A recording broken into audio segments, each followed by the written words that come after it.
I grew up in Dudley, in the West Midlands. Yeah, a lot of people grow up there because that's the only thing there is to do. What are you doing? Growing.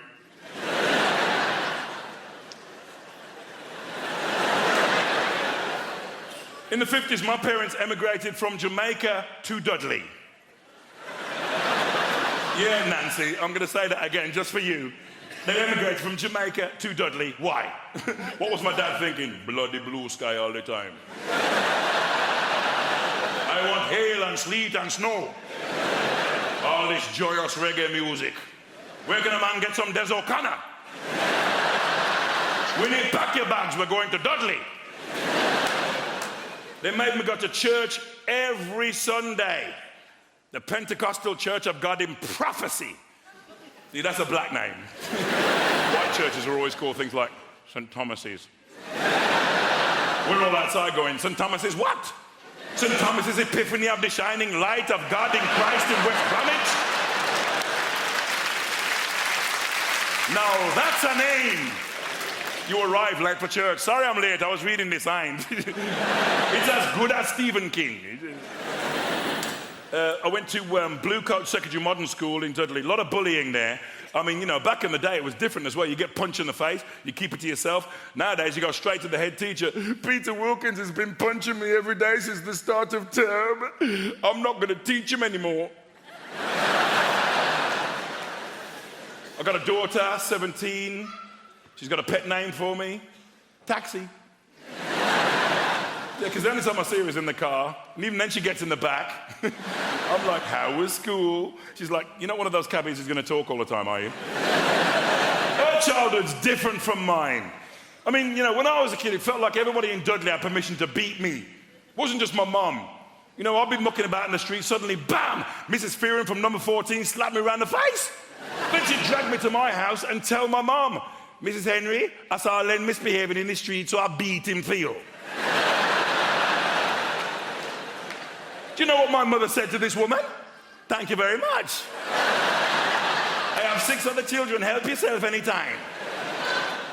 We made a documentary in Dudley about my mom last year. My brother Paul said this on camera, no word of a lie. Lynn, when mom used to beat you, we used to think it was really funny. Bastards! Where's the solidarity in that? I'm getting my arse tore up, they're eating popcorn, they've pulled up chairs. Oh, it's not as funny as last week. Mom, work the ribs now, work the ribs. Mom, Harley Shuffle, remember? Harley, Boombaye. Mom, like Popeye, remember? Fabida, fabida, fabida, fabida, fabida. When Mom used to beat me, she always said the same thing. I'm not doing this for me, it's for your own good. What parents are insane? I'm not doing this for me, it's for your own good. All the white people, what kind of parenting is that? Lamar's like, yeah, me too. Oh, man. You know what I'd like to see on television? Jamaican super nanny. Beat him if it's been bad, beat him if it's been good. Beat him to show how much you love him. Beat him till your arms hurt so much. You have to beat him for making your arms hurt so much. She wouldn't mess about, would she? All right, no. This is what I call the naughty cheer. What's that for? You pick it up and you beat him with it. I'm not doing this for me, it's for your own rotten good.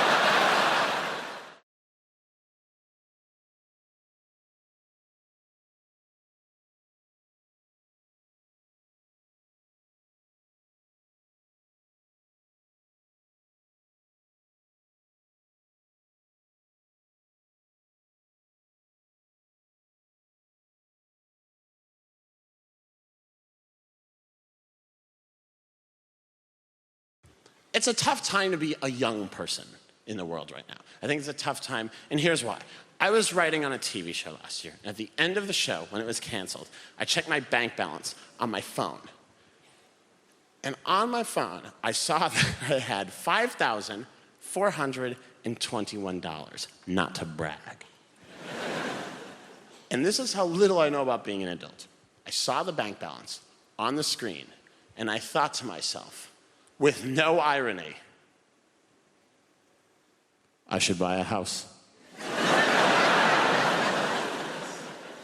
No, house, one of those small $5,000 houses. How is any millennial ever gonna own a home? How is any young person ever gonna own a home? It seems impossible, and it's made me hate old people. I see a few of you in here tonight. I hate you.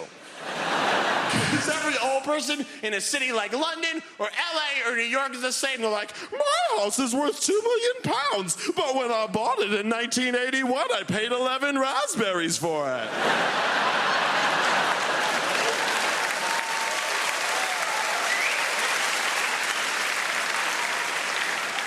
And every young person's like, I have 9 roommates. One of them's a dog with rabies. We'd love to get him out, but his name is on the lease.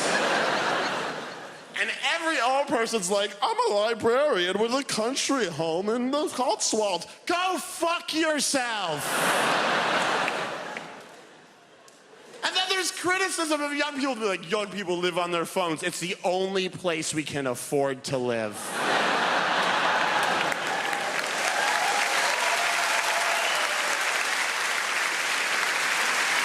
By the way, our governments are the oldest governments.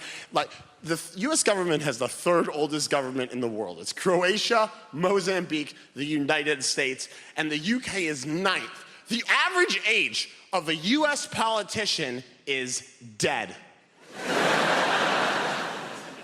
All of our leaders are crazy old. It's a gerontocracy.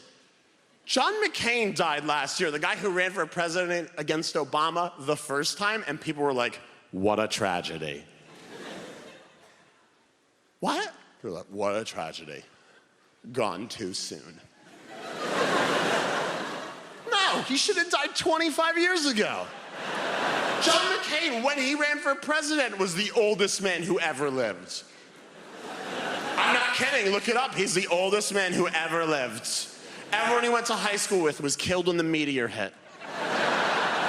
John McCain is in the Bible. If you open up to the 2nd page of the Bible, there's McCain killing his brother McAbel. He's crazy old. I can't enjoy certain television shows. Like, I was watching SpongeBob SquarePants with a younger cousin, 2 years younger. We love the classics. And I'm getting angrier and angrier because I'm watching SpongeBob and I'm thinking, this sponge owns his own pineapple? This sponge owns a 2-story pineapple? Oh, he must be a banker. He's not a banker. He works in a fast food restaurant. And his neighbor works with him in the restaurant, lives in an Easter Island head. That's a listed building. There's no way he can afford that.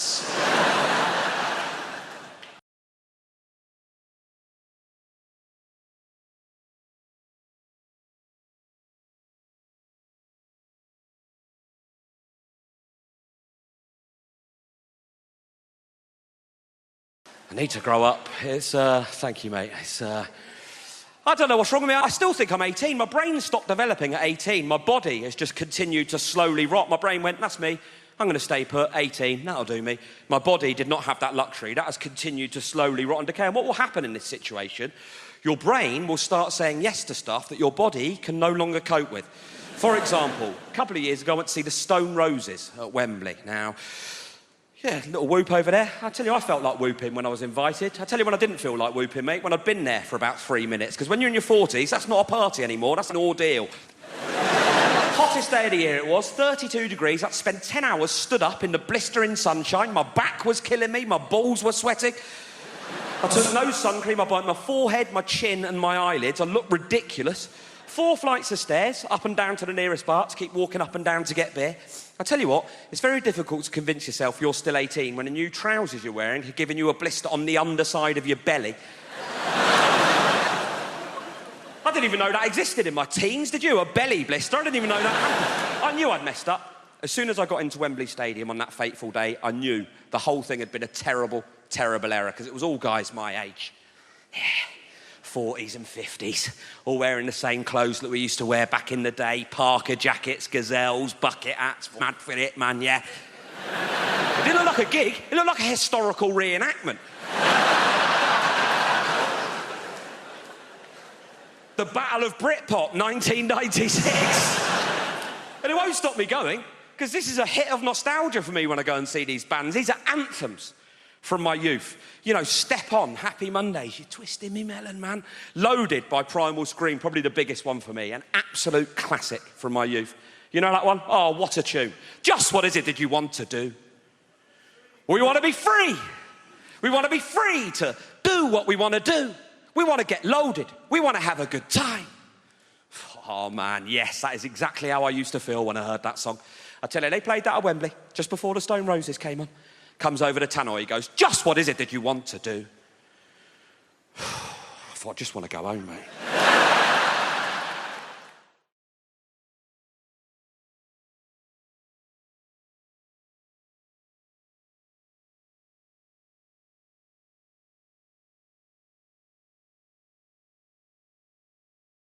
As much as you want to save animals, I'm pretty sure you're not going to do it by buying cosmetics. Pretty sure you can't walk into the body shop and buy some burdock root peppermint oil foot scrub. And some little badger somewhere in Scotland is going to go, wow, I feel a whole lot better about my life right now. Somebody's buying that burdock root peppermint oil foot scrub. I don't see the point in testing cosmetics on rabbits anyway, because they're already cute. Slather some lip gloss and eyeliner all over them. Now they're all gussied up like some $3 whore. There's no dignity in that for a rabbit whatsoever. You want to test out cosmetics? Test them out on big game, because they stink. Get up under a hippopotamus there and get some roll-on deodorant under his armpit. See how fresh and self-assured he stays all day, huh? Little lip gloss on a beaver. Real beaver. Stay with me, fella. Real beaver. Right? Dam-building, log-eating beaver. If he's charged through 60 logs and he's still wearing that lip gloss, that's some damn good lip gloss right there, ladies and gentlemen. You know this whole thing about, you ever meet someone famous and you tell your friends, and then they say, well, what was he like? Because all they really want to hear is that he was a prick. That's why they like to say Tom Cruise is the nicest guy in Hollywood. And I always think, well, if I was making $8 million a film, I'd be nice too. Jesus Christ. But I'm not sure he is that nice. Because I always read these articles about how he's so insular and he's into his Scientology and he, you know, stays at a hotel, won't make eye contact with anyone in the hotel because he doesn't want to talk about the plots to his new films. Apparently, as if staring Tom Cruise in the face, he would just crack under pressure. What are you staring at? Hey, you want to hear about my new film? Ever seen a Tom Cruise film like he couldn't figure out the plot in about 18 seconds? Oh, Christ. He's a cocktail maker. He's a pretty good cocktail maker, too. Till he has a crisis of confidence and can't make cocktails anymore. Then he meets a good-looking woman who talks him into being a better cocktail maker. A riveting piece of cinema that was. Then he's a race car driver. Pretty good race car driver, too. Till he has a crisis of confidence. Can't race cars anymore. Then he meets a good-looking woman who talks him into being a better race car driver. Then he's a jet pilot.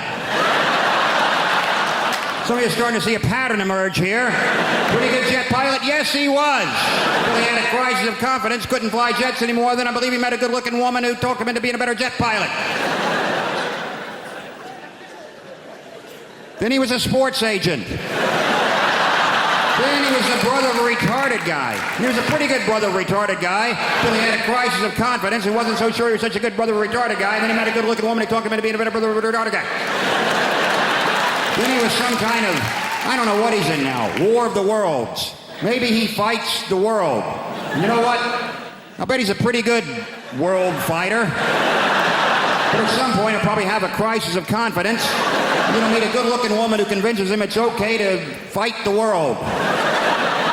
Could be a Scrabble player for all I care. He's a pretty good Scrabble player. Until he draws all vowels.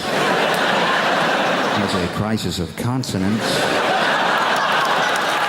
And he meets a lovely Welsh woman who teaches him a lot of words he's never heard before.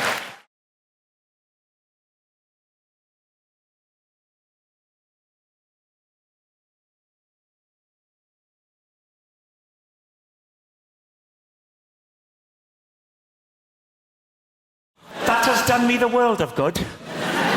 Thank you for that.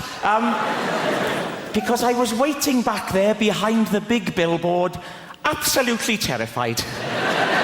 I'm not a natural performer.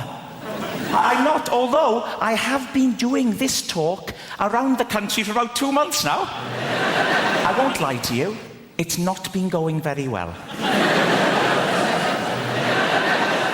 I think the worst one was Folkestone. I have never seen an audience turn so quickly. Rushing at the stage, anger in their faces. Refund! Refund! It was horrific. I'll try and paint a picture for you. Youngsters will know what I'm talking about. Are there any youngsters in the... You can relax, sir. Well, oh, there's a youngster. What is your name, sir? Riyadh. What's that? Riyadh. Riyadh. What? Riyadh with a Z. Riyadh with a Z. All right, it's not Sesame Street.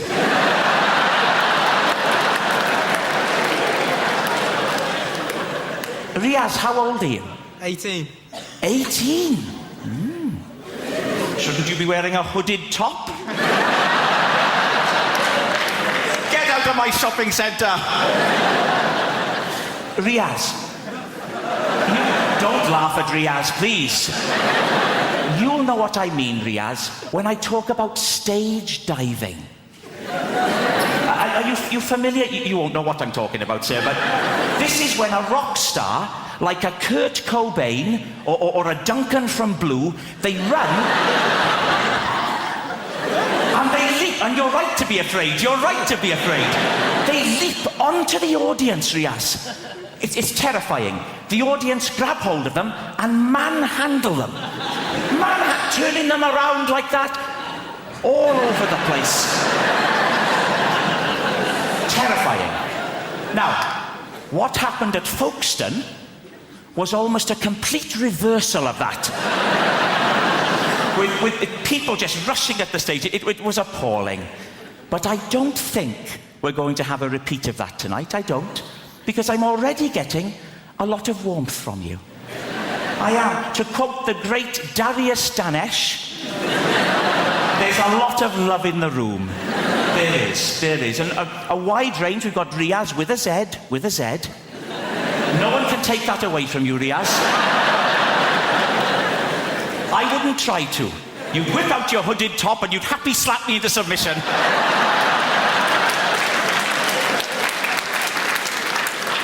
But it's a friendly crowd.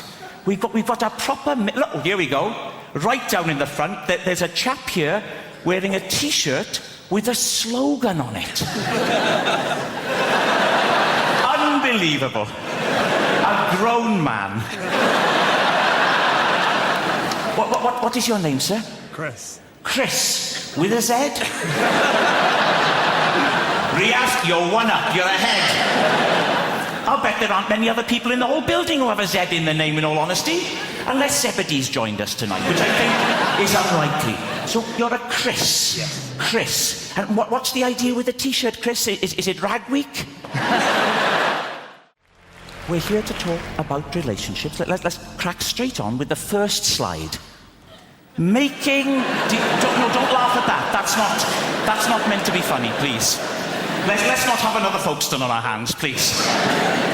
Making divorce work. Now, given that it is a rocky ride, an emotional roller coaster, I start off with a joke, ladies and gentlemen, just to loosen us up. Here it is. If you're going to get divorced, you have to be like the man in the toll booth. Why is that, Keith? Well, you have to be willing to accept, this is the joke, change. It's a zinger. When you divorce, there is sweeping change. Change is right across your life, in every area. One of the first things to change is the locks. You may come... Please don't laugh at that, please. You may come home one day and find that your key no longer fits your wife's lock. Another man's key is fitting your wife's lock. And stop that! Stop it! Stop! I'm stamping on that. Riaz, with a Z, please. Stop it. It's not that sort of a show. Well, I mean, it's not a show, is it? It's a talk. But it's not smutty. So you may come home and find that your key no longer fits the lock. Good. Yes, it can.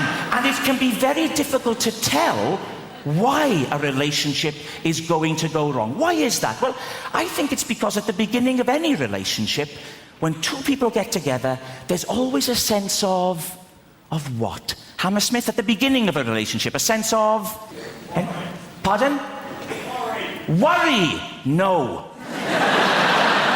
Anyone else? At the beginning of a relationship, a sense of... Foreboding. Foreboding is the wrong answer. Lust. No. Uncertainty. There's always a sense of uncertainty. A feeling of will they, won't they? And there's no way of... Please, Hammersmith, take it seriously. We're talking about emotions. A sense of will they, won't they? And there's no... Hammersmith, I will walk off the stage, please. There's no way of predicting when a couple get together whether or not the relationship will work. Will it last a long time? No. Not a chance in hell. Will they stick together? No. Will the marriage endure? Yes. Lee and Leslie. Now, Lee and Leslie are a lesson to us all. They've made a marriage work. So why is it then that when they can make a marriage work, so many others can't? Paul Simon said, there are 50 ways to leave your lover. 1.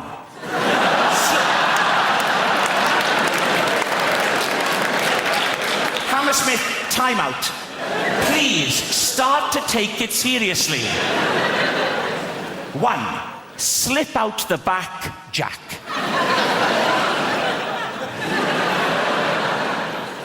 2. Make a new plan, Stan. And 48 others. I'm freaking out. So the head hangs there for about 10, 12 minutes. Finally, the midwife says, it's almost here. It's time. If your wife gives one more push, he'll arrive. So my wife went, yeah. Baby went, I put the TV to mute. And I leapt across the front room. And I caught him. And I was the first person to make contact with our son. It was a little boy out, and he was there in my hands, all warm and new. And it's one of the most overwhelming things you will ever do. And I tell you now, I was in pieces. I was in floods of tears. My wife was crying. The midwife was crying. And your mind just becomes a mush. I mean, to this day, I can't explain why I did what I did next. It was so emotional. Maybe it's because I'm Welsh, I don't know. But I went...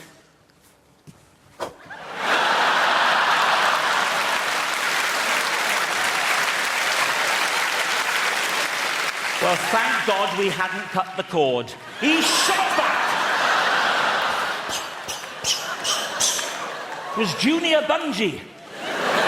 He ended up lying on the floor with all this umbilical cord snaking around the room back to his mother, yards of it. I thought, what the hell do we do now? I needn't have worried. Calm as a cucumber, the midwife walked over to my wife. She put her left foot on my wife's right foot and pressed hard. And just like a Hoover, the cord went... And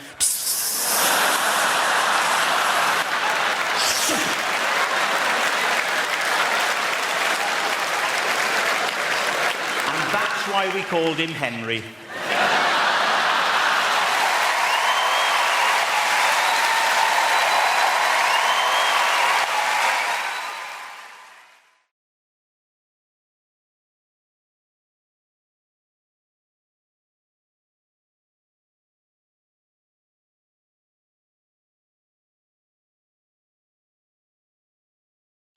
has done me the world of good. Thank you for that. Because I was waiting back there behind the big billboard, absolutely terrified. I'm not a natural performer. I'm not, although I have been doing this talk around the country for about 2 months now. I won't lie to you, it's not been going very well. I think the worst one was Folkestone. I have never seen an audience turn so quickly. Rushing at the stage, anger in their faces. Refund! Refund! It was horrific. I'll try and paint a picture for you. Youngsters will know what I'm talking about. Are there any youngsters in the... You can relax, sir. Well, there's a youngster. What is your name, sir? Riyadh. What's that? Riyadh. Riyadh. What? Riyadh with a Z. Riyadh with a Z. All right, it's not Sesame Street.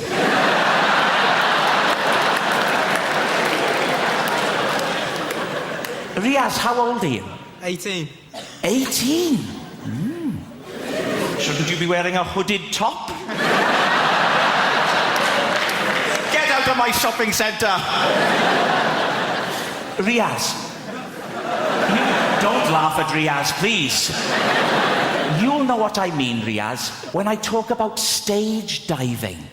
Are you familiar? You won't know what I'm talking about, sir, but this is when a rock star, like a Kurt Cobain or a Duncan from Blue, they run and they leap, and you're right to be afraid, you're right to be afraid.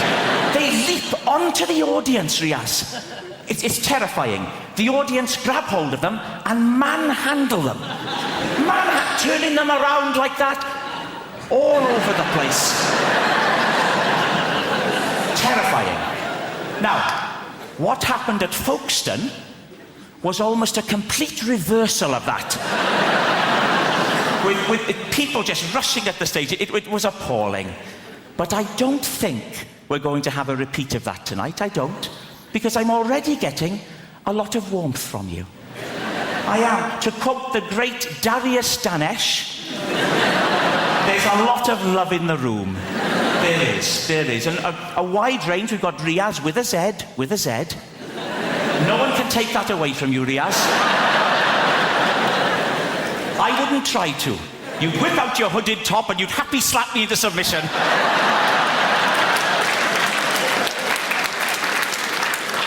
But it's a friendly crowd. We've got a proper... Look, here we go. Right down in the front, there's a chap here wearing a T-shirt with a slogan on it. Unbelievable. A grown man. What is your name, sir? Chris. Chris, with a Z?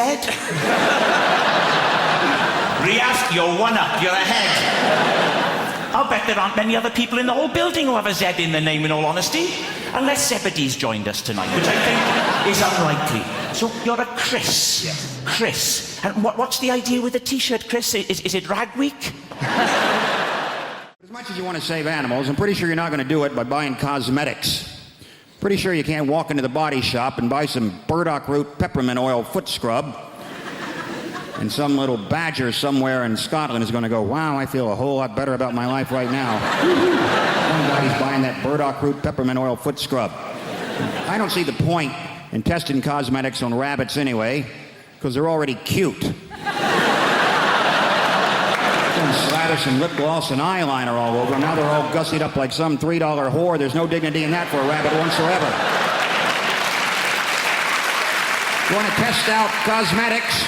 Test them out on big game, because they stink. Get up under a hippopotamus there and get some roll-on deodorant under his armpit. See how fresh and self-assured he stays all day, huh? Little lip gloss on a beaver. Real beaver. Stay with me, fella. Real beaver.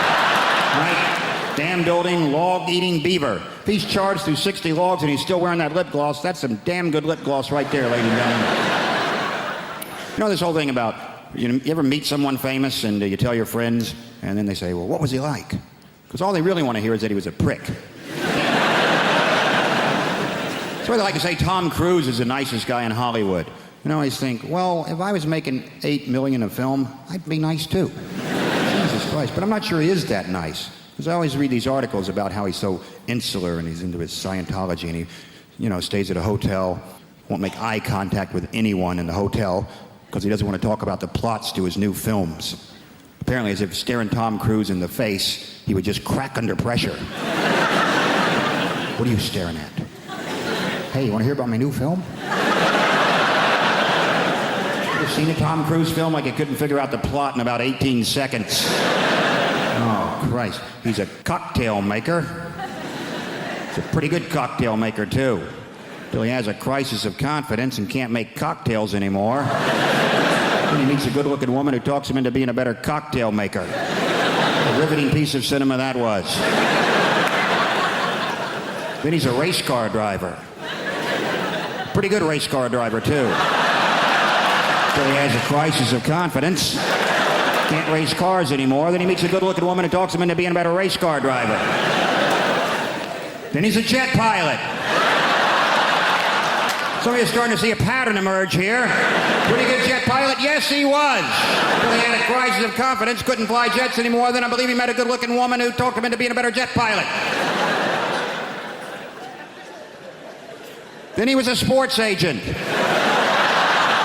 he was the brother of a retarded guy. He was a pretty good brother of a retarded guy until he had a crisis of confidence and wasn't so sure he was such a good brother of a retarded guy. And then he met a good-looking woman who talked him into being a better brother of a retarded guy. Then he was some kind of, I don't know what he's in now, War of the Worlds. Maybe he fights the world. You know what? I bet he's a pretty good world fighter. But at some point he'll probably have a crisis of confidence. He's going to meet a good-looking woman who convinces him it's okay to fight the world. Could be a Scrabble player for all I care. He's a pretty good Scrabble player. Till he draws all vowels. Has a crisis of consonants. And he meets a lovely Welsh woman who teaches him a lot of words he's never heard before. Nurse girl, could I have the psychological profile now, please? This is... Did you see something awful then? Oh, awful. Would you like to take Lee over that side? Nick, you come over this side. I want you to look up at the screen. I'm going to show you 3 images, and I'd like you to tell me which one you'd rather spend the evening with. Excuse me, Mr. Jelly. Would you rather spend the evening with number 1, a teddy bear, number 2, Tom Cruise, or number 3, a large courgette? Which one are you going to go for? I'll go with teddy bear. You're going for the teddy bear. You're going to play safe. Let your arms hang loosely by the side. That's right. Going over here now to the Navy, where the food is obviously a lot nicer. Excuse me, Gail. Similar arrangement for you, Lee. Would you rather spend the evening with number 1, a hot water bottle, number 2, Jude Law, no stains on the upholstery, please, or number 3, a large sprig of purple-headed broccoli? What's it to be? The purple head wins all the time. It does? Excellent. Would you like to now join me back in the middle? Lee and Nick, come over here. Some straightforward questions now, just to find out a bit more about you. What's your favourite aftershave? I don't wear aftershave. You don't? Deodorant? Sure.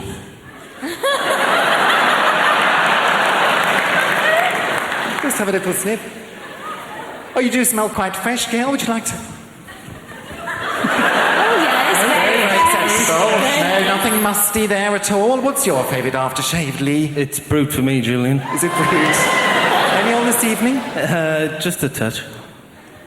Oh, that's lovely. Just a faint aroma there. Would you wait until you're asked, please? And finally, what's your favourite position, Nick?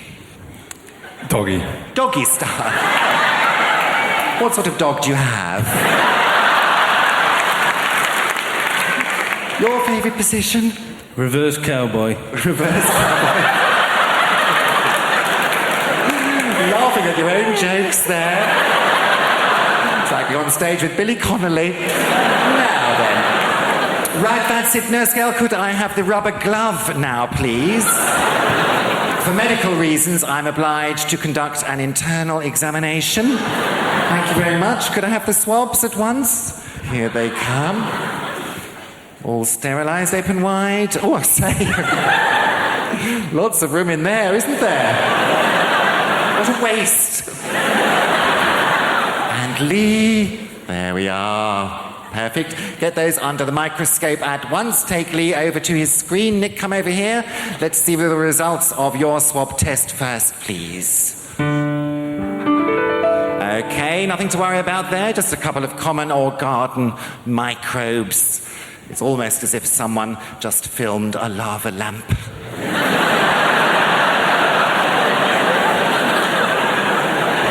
Now, the sailor's results, please.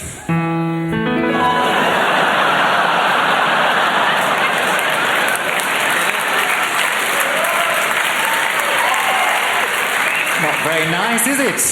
Didn't waste your evening, obviously. We're here to talk about relationships. Let's crack straight on with the first slide. Making... Don't laugh at that. That's not meant to be funny, please. Let's not have another Folkestone on our hands, please. Making divorce work. Now, given that it is a rocky ride, an emotional roller coaster, I start off with a joke, ladies and gentlemen, just to loosen us up. Here it is. If you're going to get divorced, you have to be like the man in the toll booth. Why is that, Keith? Well, you have to be willing to accept, this is the joke, change. It's a zinger. When you divorce, there is sweeping change. Changes right across your life in every area. One of the first things to change is the locks. You may please don't laugh at that, please. You may come home one day and find that your key no longer fits your wife's lock. Another man's key is fitting your wife's lock. And stop it! Stop, I'm stamping on that. Riaz, with a Z, please. Stop it. It's not that sort of a show. Well, I mean, it's not a show, is it? It's a talk. But it's not smutty. So you may come home and find that your key no longer fits the lock. Good. Yes, it can. And it can be very difficult to tell why a relationship is going to go wrong. Why is that? Well, I think it's because at the beginning of any relationship, when two people get together, there's always a sense of what? Hammersmith, at the beginning of a relationship, a sense of... Pardon? Worry. No. Anyone else? At the beginning of a relationship, a sense of... Foreboding. Foreboding is the wrong answer. Lust. No. Uncertainty. There's always a sense of uncertainty. A feeling of will they, won't they? And there's no way of... Please, Hammersmith, take it seriously. We're talking about emotions. A sense of will they, won't they? And there's no... Hammersmith, I will walk off the stage, please. There's no way of predicting when a couple get together whether or not the relationship will work. Will it last a long time? No. Not a chance in hell. Will they stick together? No. Will the marriage endure? Yes. Lee and Leslie. Now, Lee and Leslie are a lesson to us all. They've made a marriage work. So why is it then that when they can make a marriage work, so many others can't? Paul Simon said, there are 50 ways to leave your lover. 1.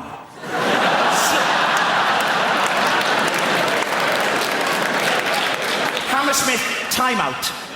Please start to take it seriously. 1. Slip out the back, Jack.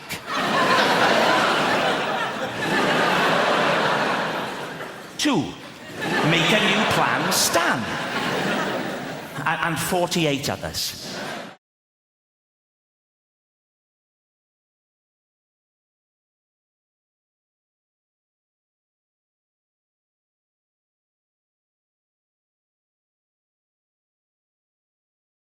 Where are my Londoners at? I've lived in London 15 years. 15 years I've been in London. What a fantastic place. When I first moved to London, I moved to South London. My friend said to me, be careful, mate. In South London, bruv, yeah? They'll fuck you up, yeah, South London, you know what I mean? Yeah. But I'll move to Richmond, and they were lovely. If anything, I mugged them. Do you know what I mean? But it's nice to have a nice mix of people in. We've got some older people. See some young guys, there's some young people in. We've got some Gen Zs.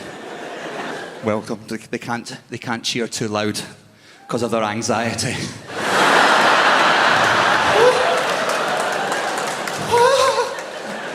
I'm triggered. I'm going to hide. They're good people. I'm jealous of you. I mean, I'm a millennial. I don't even know what clothes to wear anymore. I used to have the skinny jean. Do you remember that? What do you wear? You know what I mean? I see the Gen Zers and they've got their cargo pants. That's what the young guys wear, cargo pants. They've got so many pockets. You know, it's for all their medication. And as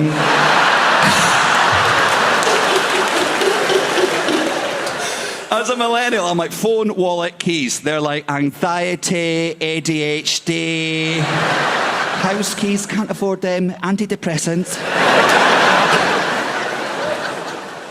No, but I get it. Like, I'm not taking the mic. Like, young people in this room, of course you've got anxiety. Do you know what I mean? You've got legitimate things to be anxious about. You're young people. You know, I'm a millennial. I've got anxieties as well. They're not as big, but hey, my feelings are valid, okay? Check your privilege at the door. Thank you very much.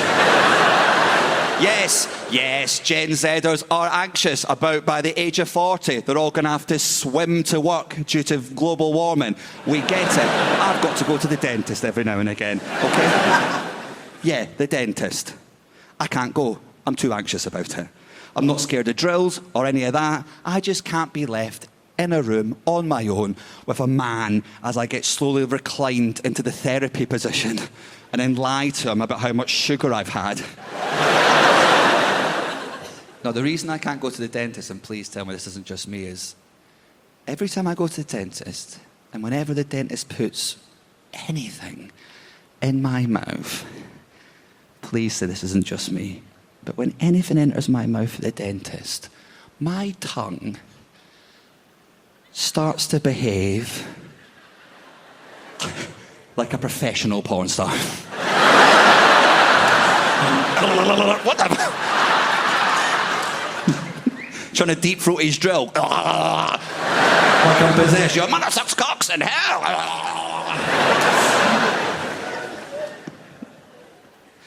And I salivate too much as well, so that's a genuine thing. The last time I went to the dentist, I needed 4 fillings. During the second filling, I was salivating so much, the dentist had to send for a second woman with another suction hose. I got double suckies that day. 2 suction hoses and a drill in my mouth at the same time. My tongue was like, woo, gangbang! American consumerism is based on just taking out late-night ads and pretending that you're mentally deficient. Just screaming at the top of your voice. Come on down to Wally's World of Mortgages. That's right, we've got mortgages. I'm crazy. The boss left with the keys. I'm by the safe. I don't even work here. We're going to give you a mortgage. Even if you never heard of the word mortgage, come on down here, we're going to give you one. Can't pay us back, won't pay us back, we don't give a shit. Even if you're a trailer park crack whore popping babies out of your womb like self-rising biscuits, come on down here now, you're a homeowner. People will take advantage of that guy. He seems nuts. It's the Ad Crunch Spectacular, whole infomercial devoted to the biggest piece of shit ever perpetrated on the public. It's the Ad Crunch Spectacular. You can have a washboard stomach in 12. Who needs a washboard stomach? You gonna play hillbilly bluegrass music right off your stomach there? It's shit! Hi, I'm Chuck Norris. I used to pummel vaguely Middle Eastern looking guys for a living. Now I'm selling this piece of shit Velcro nailed to an old ski. Flip it over. It's a canoe. Turn it inside out. It's a lady's evening dress. It's shit! You can have it by tomorrow. Of course you can, because it's a big piece of shit. That's what we do in America. We make lots of crap, but we deliver it really, really fast. Good things come to those who wait, but shit pretty much shows up right away, doesn't it? Pick up the phone. I like the ab crunch. Bing bong. That was fast. Wacka, wacka, wacka, wacka. I'd love to tell you things are better in America, ladies and gentlemen, but, you know, I don't really know. It's, we have a fantastic president, but most Americans just want to see his birth certificate. Show us your birth certificate, Obama. Because, you know, I know I watched the elections here, and I kind of watched them. I kept an eye on them. I didn't get the full brunt of it. Basically, I left the country for a while. Gordon Brown was in charge. I came back. Now, apparently, the country's being led by 2 gay antiques dealers. I don't know how that happened. But at least they're getting along. As Americans, let me explain it to you. There's 2 parties in America. You probably know this. There's Republicans and Democrats. The Republicans are called the red states. Democrats are the blue states. The blue states are generally either on the West Coast or on the Atlantic seaboard. So basically, Democrat is anyone who's seen water. If you go to America, find a Republican and take them to the beach. And even the Republicans hate each other now. So they have a splinter group called the Teabaggers, the Tea Party, Teabaggers, whose leader, of course, is Sarah Palin, future presidential candidate, who spent 2 years governing 8,000 square miles of snow and would occasionally nip out at lunch to blow the head off a moose from 300 yards away. That's presidential material. Another woman who's moved to the forefront, running for a senator from Delaware named Christine O'Donnell, who's running on a platform of anti-masturbation. She actually wants to make masturbation illegal. I give that law 6 minutes.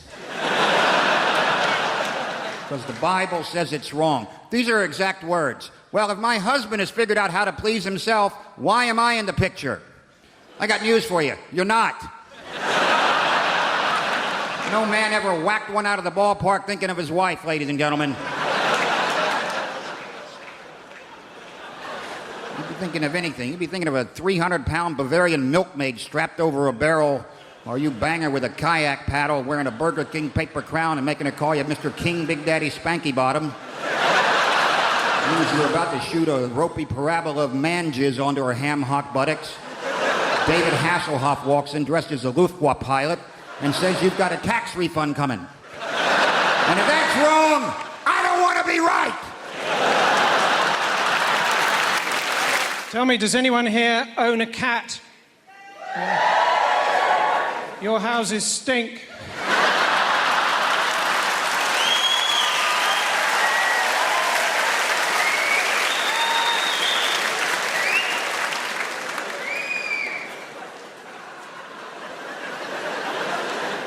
Someone's got to tell them.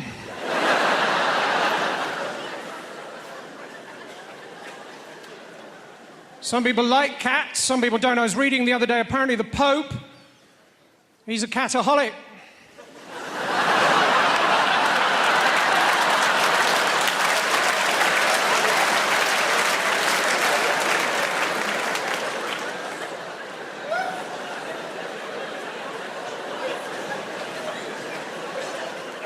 Catholic.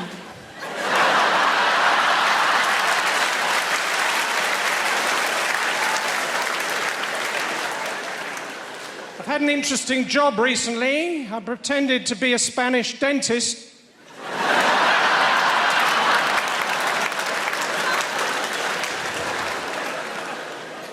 Thanks, that doesn't normally work.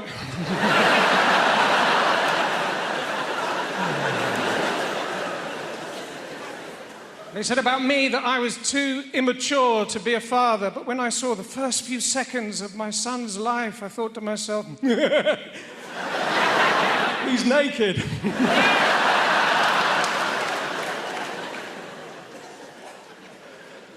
When my daughter was born, she had jaundice, so there she was, small, round, and yellow. We called her Melanie.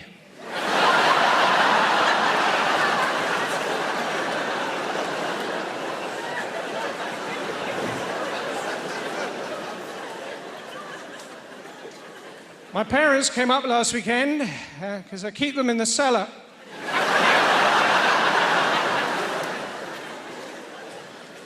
That's not true. I don't know who they are.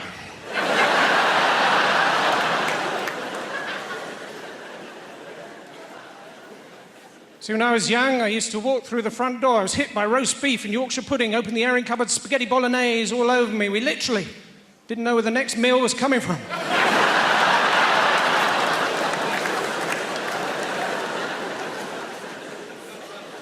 My grandparents, their names are Pearl and Dean. Of course, we just know them as Gran and Grandpapa, Papa, Papa, Papa, Papa.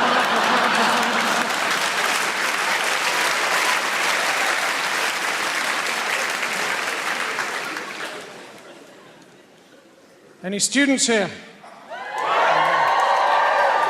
Your houses stink.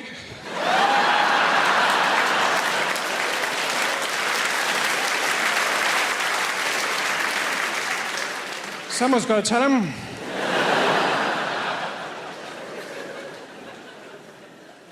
Don't talk to me about unemployment. I come from a tiny fishing village in Derbyshire.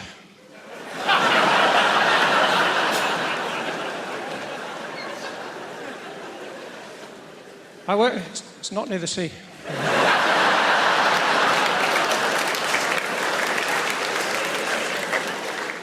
I was in France a couple of years ago. Had to stop to use the loo at a little service station by the road. I knew it wasn't going to be a 5-star experience from the moment I walked in there. The lady in the kiosk was eating a pig's trotter with her one remaining tooth. Watching a chipmunk try to eat a piece of corn on the cob.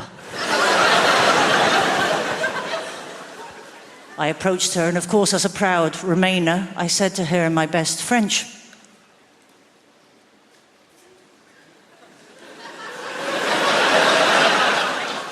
Où est le bug? She went, it's round the back. It is round the back. So I went round the back, and there it was, a little shed. I thought, here we go. And I opened the door. Voila! Squatty potty! Throw up, France! Anyway, there was nowhere else to go, so I had to go in. I had to use it. So I went in and I closed the door, and it was brilliant because somebody had attached a rope to the back of the door. So you could essentially abseil down into the squatting potty.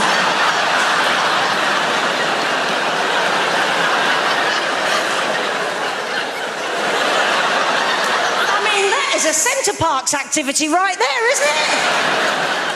You'd pay for that. Bungee jump, brilliant.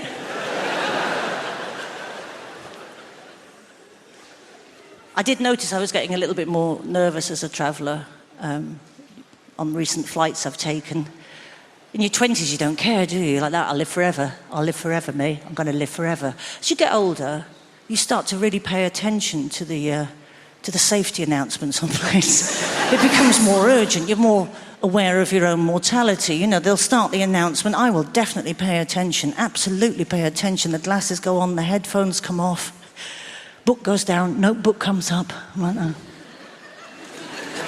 Last flight I was on, it got to that point, we've all heard it 1,000 times. We've all heard it 1,000 times. They put the little life jacket on, right? Put the little life jacket on, and she said, and of course, in the event of landing on water, there is a whistle to attract attention. In the event of landing on water, there is a whistle. A whistle to attract attention. Now, I think for the first time in my life, I really took in that whistle. The fabric of that whistle, if you will, the being of that whistle, the ergonomics of that whistle. There is a whistle to attract attention. My brain had the very helpful thought. It thought, well, if we have landed on water, we have essentially fallen out of the sky from 30 to 40,000 feet in a not insignificant metal tube that may or may not be on fire. If that hasn't attracted attention,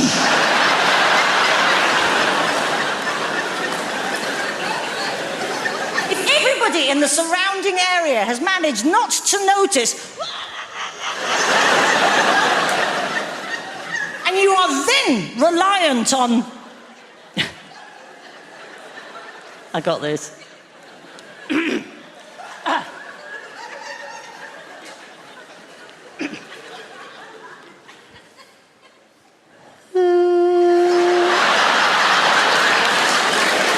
comparison changed since I was small? Because when I had a pimple on my nose, I wasn't going to school for 2 days. And apparently now, if you got balls the size of a space hopper or labia like elephant's ears, you go on TV and show everybody. What's that? Oh, I'm mortified. Oh. Don't look. Get a close-up. I'm mortified.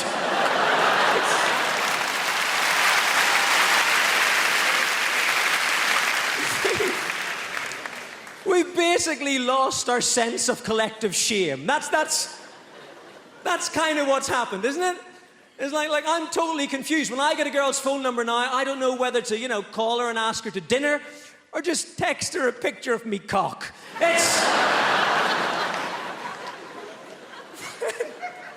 When did that become a chat-up line? That's what I want to know. Right?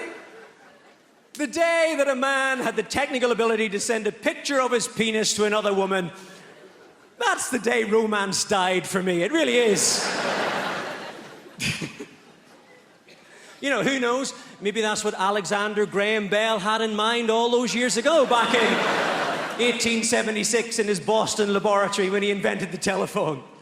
Alexander, to be able to speak to another person by means of an electrical cable in another room is the future. No.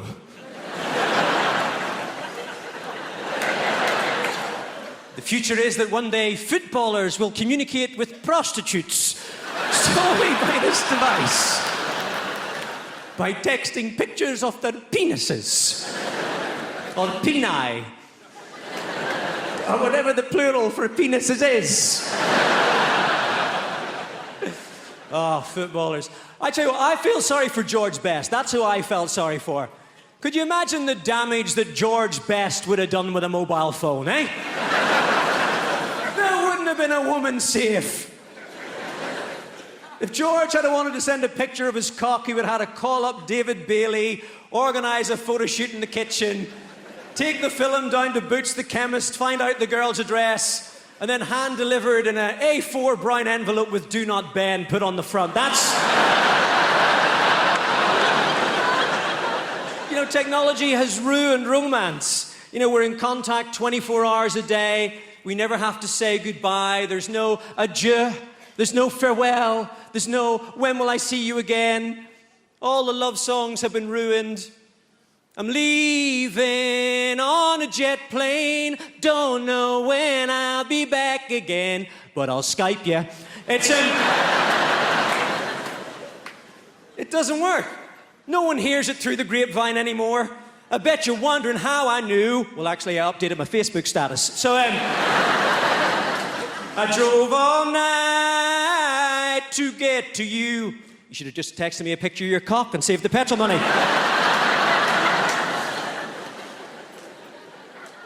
I love that song. I drove all night, crept in your room. Is that all right? No, Roy, that's not all right. That's not even right if you're Dominic Strauss-Kahn.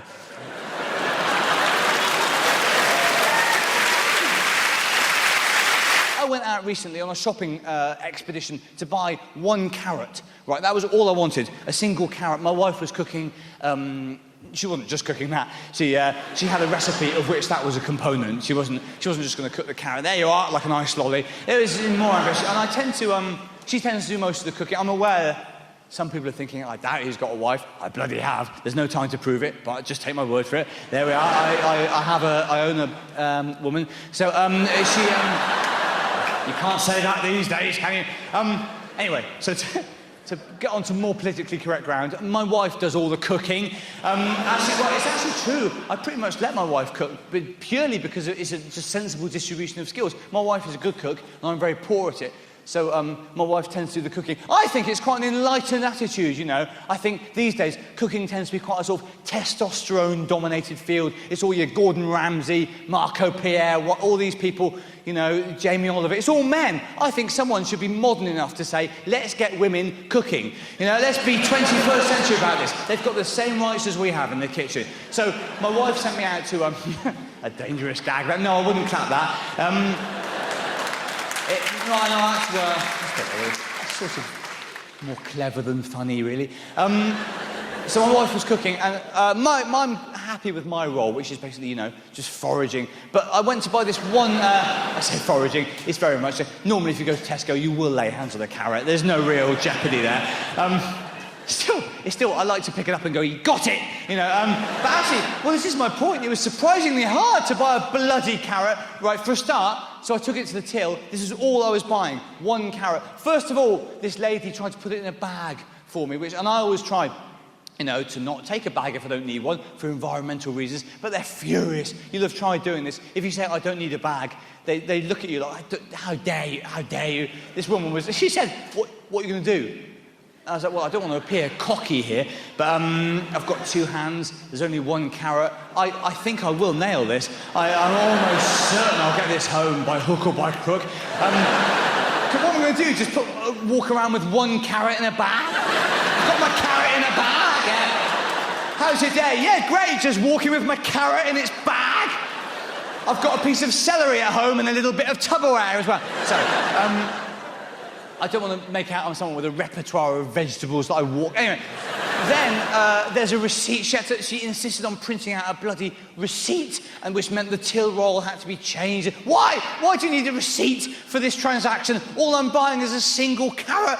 Why would you ever need a receipt? You're not going to bite into it and think, hang on, this is a pear. Right? It's basically, buying a carrot can't go that badly wrong. So by now I'm really impatient. I was frothing with impatience. I wanted to get home, see my wife, whether she exists or not.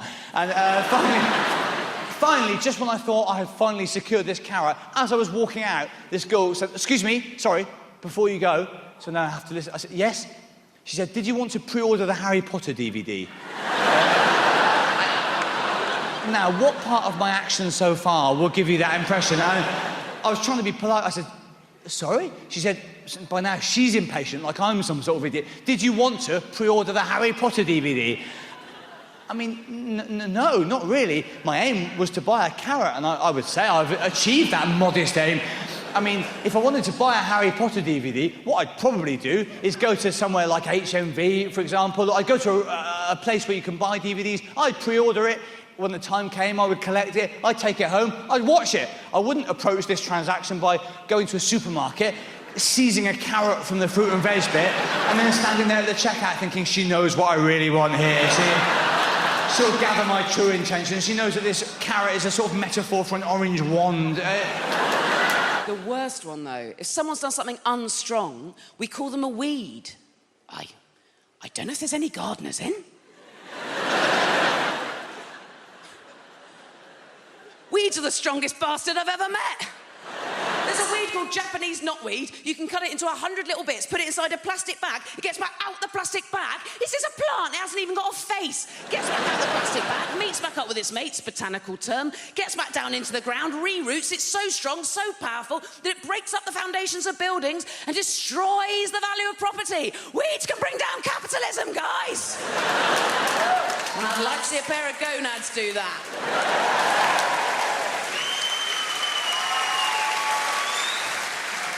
I have got no idea if my attempts to gentlify my son are having any impact whatsoever. I have no idea. I've seen one inkling, ever. He was playing with a couple of dinosaurs. He didn't know that I was watching. They were fighting. All his play is violent and fighting. But as the dinosaurs were fighting, I saw this. They were going, rah, rah, rah, rah. And at the end of the fight, they went, goodbye, darling, goodbye. Yes, I did that. But the rest of the time, he's a nightmare. I'm so honest in my comedy about what a handful my son is. I feel like I need to reassure you, like, you know, I do love him. Don't ring anyone. I couldn't love him more. But if anything, that makes it weirder, because you've got this very extreme, very intense love for someone. That makes it more confusing when their behaviour is objectively disgusting. I think it's best summed up in cliches with a 3-year-old, because the cliches are true, so... Genuinely, without a second's thought, I would jump in front of a car for him. But also some days because of him. Because even if you take all of the violence out of the equation, just arguing with somebody that entitled but with no empathy is hard. And usually it starts from the second that you've woken up. I don't know if you've ever even shared a house with a 3-year-old. Normally, when you wake up, their creepy little face is already there. saying something like, I've had a poo.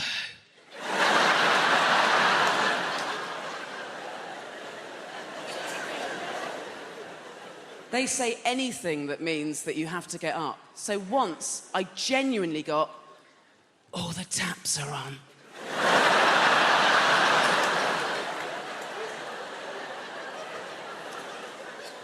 And there was one day in particular that I will never forget because of the relentlessness of it.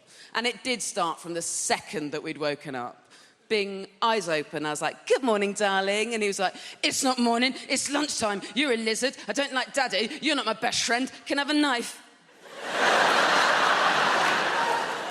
Here we go. Come on, come to the kitchen. I don't eat meals anymore, only eat snacks. Can I have a cake? Can I have a cake? Can I have a cake? Can I have a cake? Can I have a cake? Can I have a cake? Can I have a cake right now? That is not how you talk to me. Can I have a cake, please? Now I've got to give you a shitting cake. It's not even 7 a.m. That goes in, doesn't it? Brrr. Can I have another cake? Can I have another cake? Can I have another cake? Can I have another cake right now, please? Can I have another cake? Can I have another cake? The thing is, darling, what we've got to learn is that sometimes we want a nice thing, and then we get the nice thing, and we have to think, oh, wasn't it nice to have a nice thing? Doesn't mean we instantly have to have another 4. Can I have 4 cakes? Can I have 4 cakes? Can I have 4 cakes? Can I have 4 cakes? Can I have 4 cakes? This went on so relentlessly that after a few hours of it, I, a grown-up, said to a 3-year-old I couldn't love more who asks for knives, and I meant it. I said, do you know what? You can have whatever you want. But I swear to you, he went, I don't want whatever I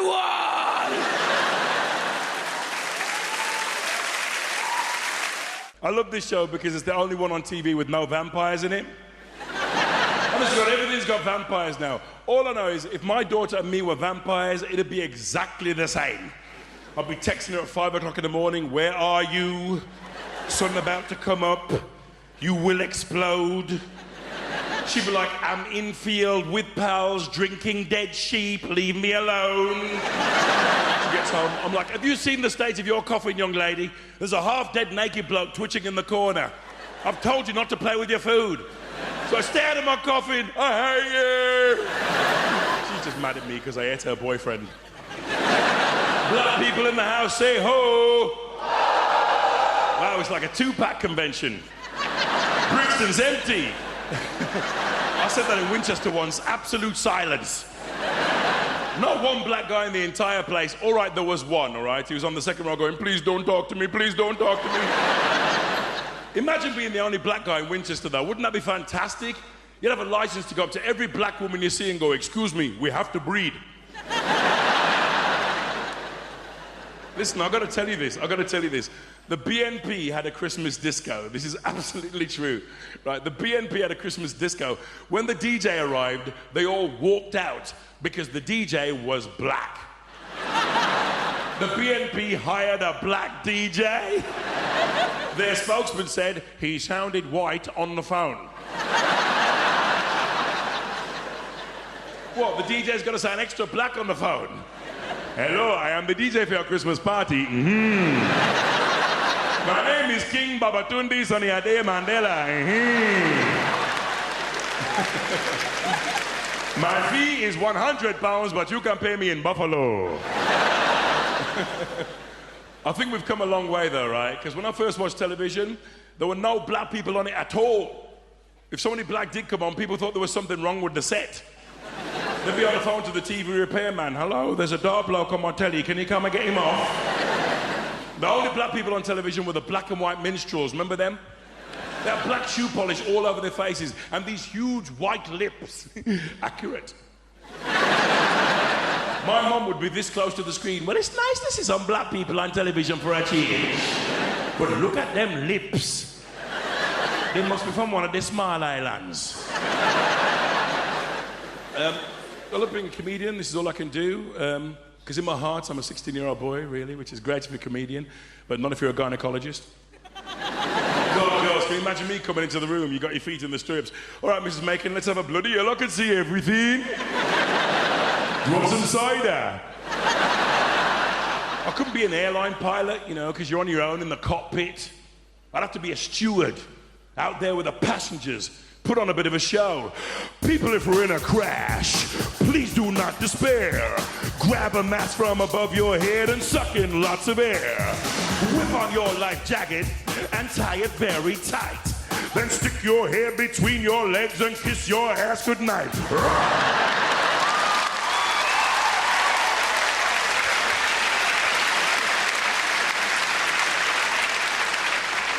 Actually, do you know what? Wouldn't mind being a pilot. Because everyone's life depends on you. So you can get away with anything, can't you? I mean, who's going to argue with that voice that they do, you know? This is your captain speaking. My name's Brian. How much do you earn? Hope you have an enjoyable flight. Our stewardesses are there to help you, and our stewards are there to show we employ gays. I was such a fat kid. My mother used to buy bathing suits with blowholes in them. It was just... But my parents... I don't want to go into my childhood here because it's wrong. My parents hated me, okay? We're all going to hear the story, aren't we? My parents hated me too. My parents... All I ever heard growing up is, why can't you be like your cousin Sheila? Why can't you be like your cousin Sheila? Sheila had died at birth. They just...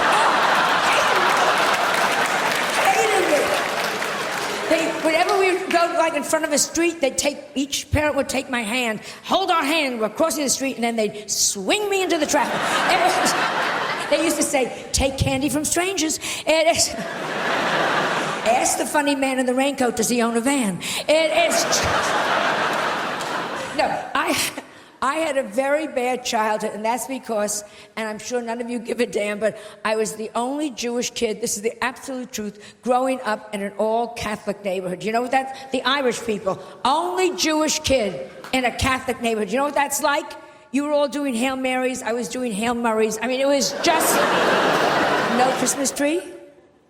No Christmas tree. Do you know what that's like when you're the only kid without a Christmas? Because everybody has Christmas trees. And nowadays, it's like, well, we do it for all faiths. That's such bullshit. Yeah, we walk into an office building, and there's a Christmas tree, and there's a menorah. Bullshit. The Christmas tree goes up, up, up, up, up, up, up, up, up, up. There's like a little shitty menorah with 2 orange lights and some angry Puerto Ricans lit backwards. I mean, yes!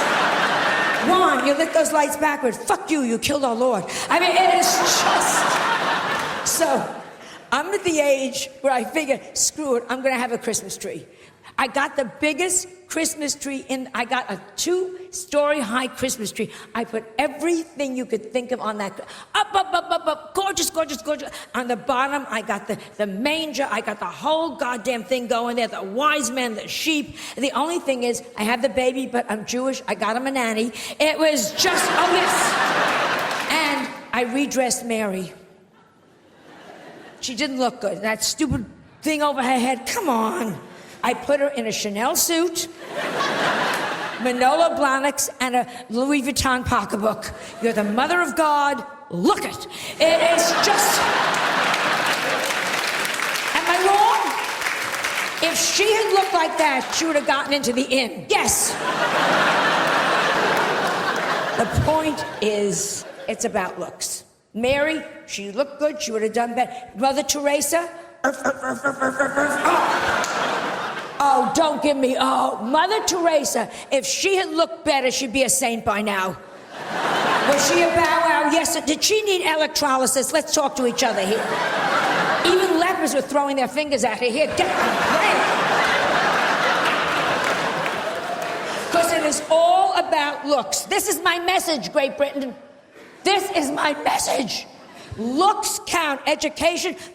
Looks count.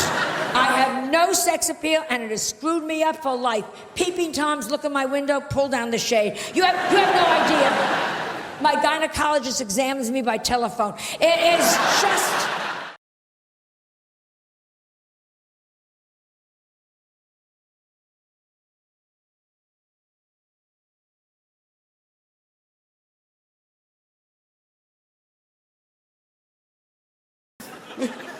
You were excited about the release of Windows 7, weren't you? You're not normal, are you, Will? That's what it boils down to. And you worry me, and I'll tell you why. Yeah? I mean, you're a nice lad. But what you're forgetting, and that everyone else here has remembered tonight, is that today is tomorrow's history, isn't it? Yeah? Think about it. Today is tomorrow's history. And yeah, history's written by the winners, Will. Yeah, French history books, of course, are blank from cover to cover. The point is... yeah, and I'm worried, what if the world ended right now, ladies and gentlemen? What if the world ended right now? And it could happen. The ice caps could melt, we'd all be drowned, couldn't we, yeah? And someone could leave the taps on, we could all be drowned. The greenhouse effect could take effect, couldn't it? And the world would be plagued by a plague of tiny green unripe tomatoes. Yeah, it could happen. Yeah? All the Chinese, all of them, Chinese, all at once. All of the Chinese, all of them could jump up and down. Ah! Like that. And crack the Earth's crust. It could happen, Will. The thing with you, Will, is I'm worried. What if the archaeologists of the future, in 1,000,000 years' time, you know what archaeologists are like, ladies and gentlemen? Yeah? They dig a hole, they find one leather shoe, and then they can paint a picture of an entire bloody city based on the strength of that one leather shoe. What if, in 1,000,000 years' time, they find you, Will, the sole surviving remnant of all human civilization? Yeah? They're going to think we're a bunch of wankers. It's not personal. It's for the sake of everyone else, my friends. Well, if in 1,000,000 years' time they find you at the bottom, they find an aspirin inhaler, a tub of E45 cream, a book of blank verse, some subtitled French films, and the manual for Windows 7. And they look at you and they look at us, and we will be judged. So, I'm offering you something, mate. What I want to do right now, for the sake of all mankind, is fix you. Right now, live on stage. Yeah? Up you come, Will. Round of applause for Will. Up you come, son. Come on, son. Of course you come, pal. Welcome. Welcome. Look at them all. It's Will, ladies and gentlemen. It's Will.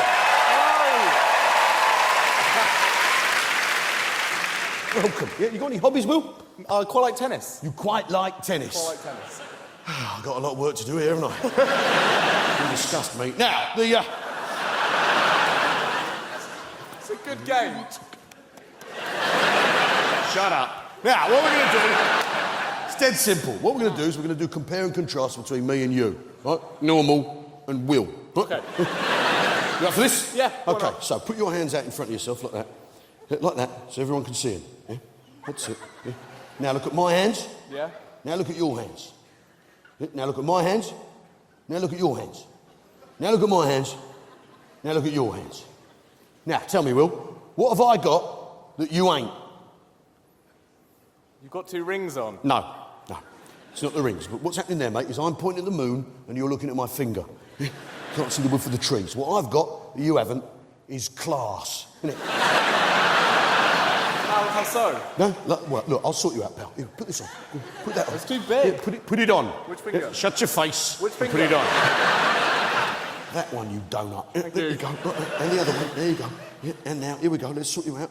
Yeah, you got rubber bands on and stuff, haven't you? Hey, rubber bands. Yeah, to show how much money you're giving to charity. You arsehole. Hey, shut. Yeah. We're nearly there. Let's see it. Nearly. One last touch for you, Will. 1 second. Here we go, pal. How about this? Yeah. Put this on. There we go. Yeah, pop that on. Yeah. Calm yourself down, Kerry. There we go. Fantastic. Now take a look. You feel better. It looks better, doesn't it, Jammin? Yeah.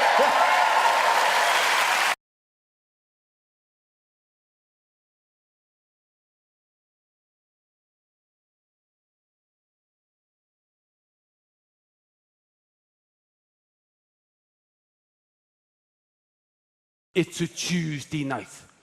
We've all got to stay over. Should we go for a drink? I said, James, I'd love to go for a drink with you. It'd be great. He said, good. I said, I normally play darts, but I'm up for going out. He said, brilliant. He said, because tonight, it's the Brits. Now, I'm in my 40s. I've been married 17 years. I wasn't really sure what the Brits was, to be honest.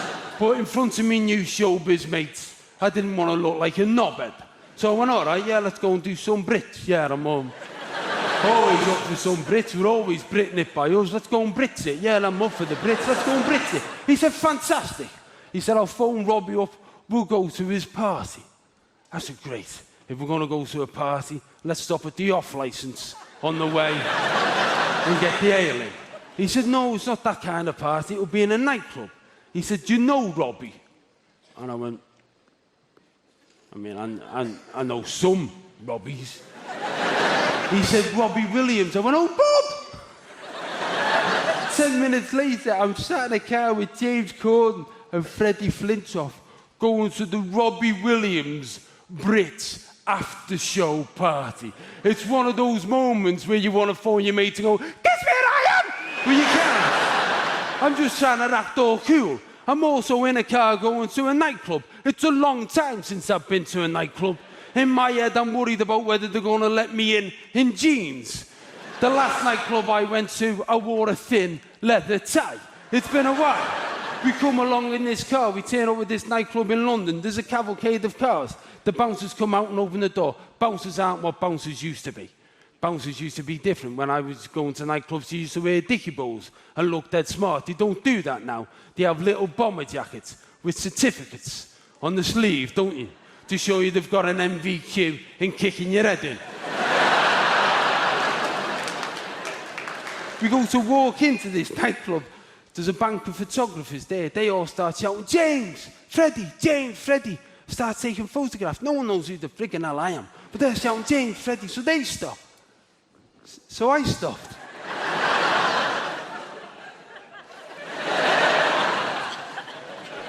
Goes into the nightclub.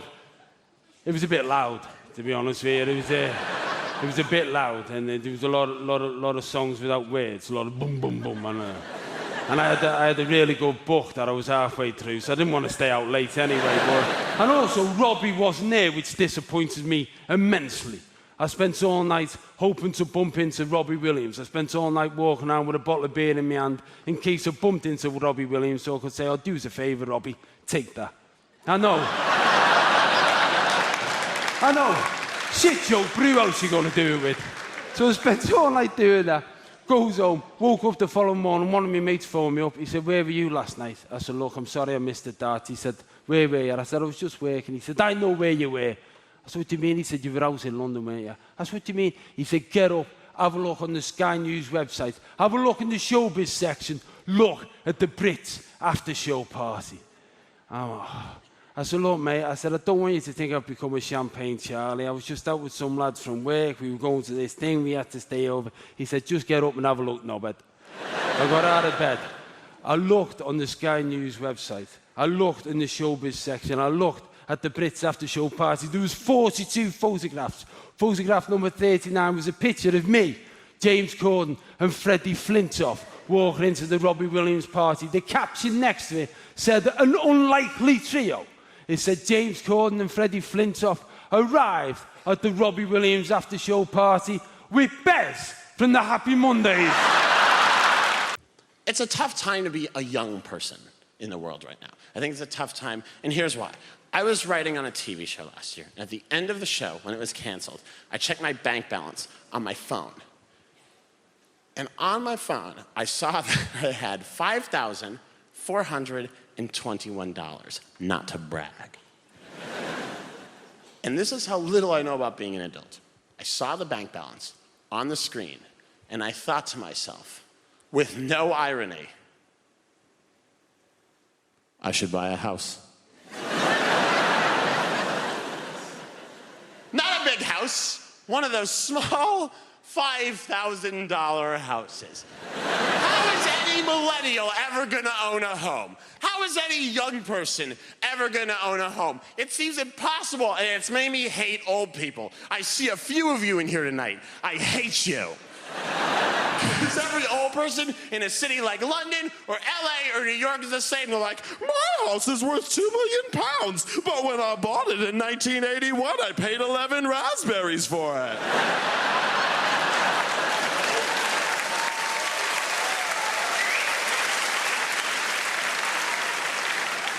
And every young person's like, "I have 9 roommates. One of them's a dog with rabies. We'd love to get him out, but his name is on the lease." And every old person's like, "I'm a librarian with a country home in the Cotswolds." Go fuck yourself. And then there's criticism of young people. Like, young people live on their phones. It's the only place we can afford to live.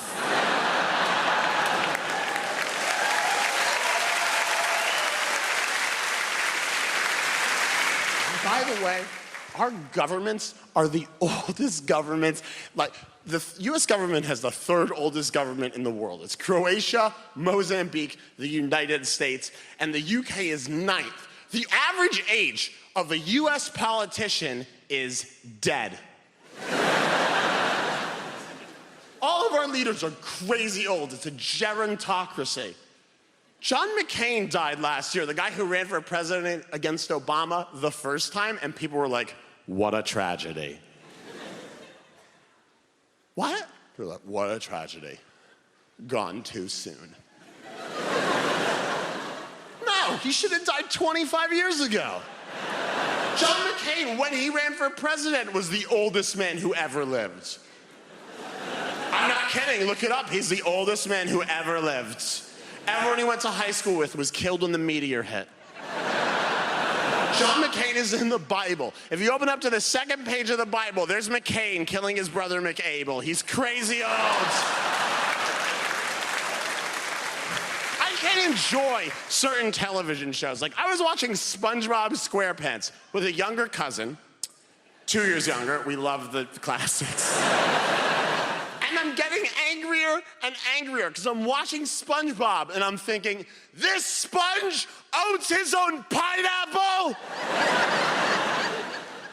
This sponge owns a 2-story pineapple? Oh, he must be a banker. He's not a banker. He works in a fast food restaurant. And his neighbor works with him in the restaurant, lives in an Easter Island head. That's a listed building. There's no way he can afford that.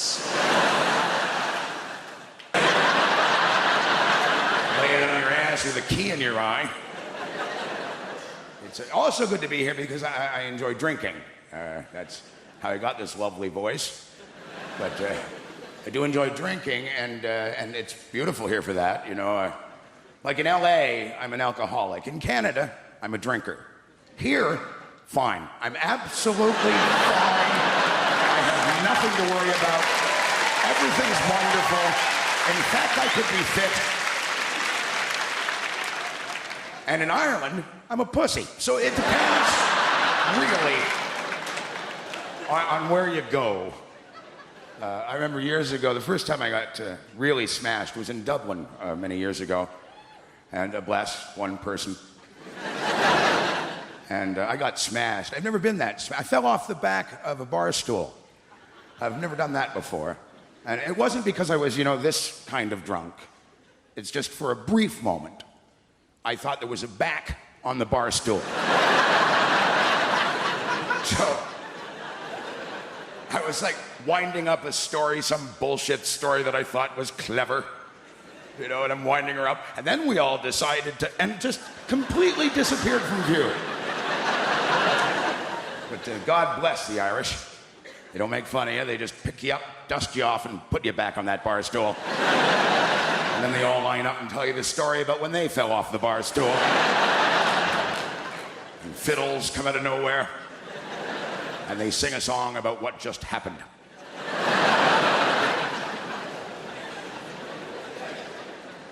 I don't like organized drinking. I'm not big on like stag parties, any of that bullshit. Most of my, at my age, most of my friends are getting remarried.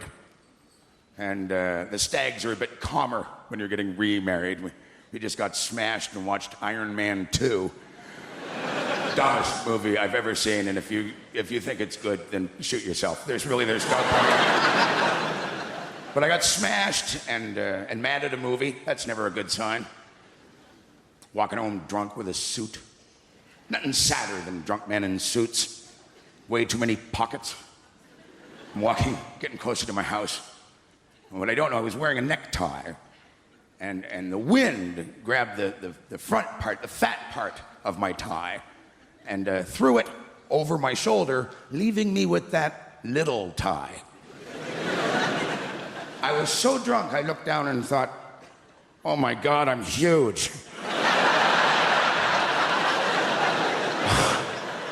How am I ever gonna fit in my little house?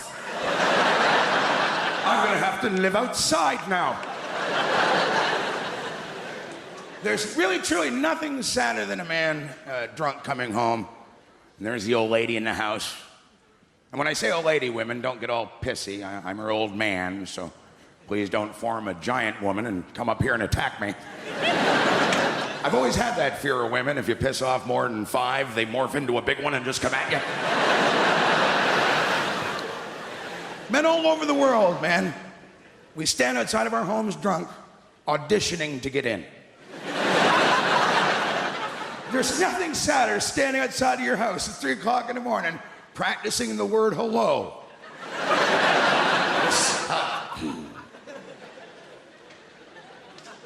Oh.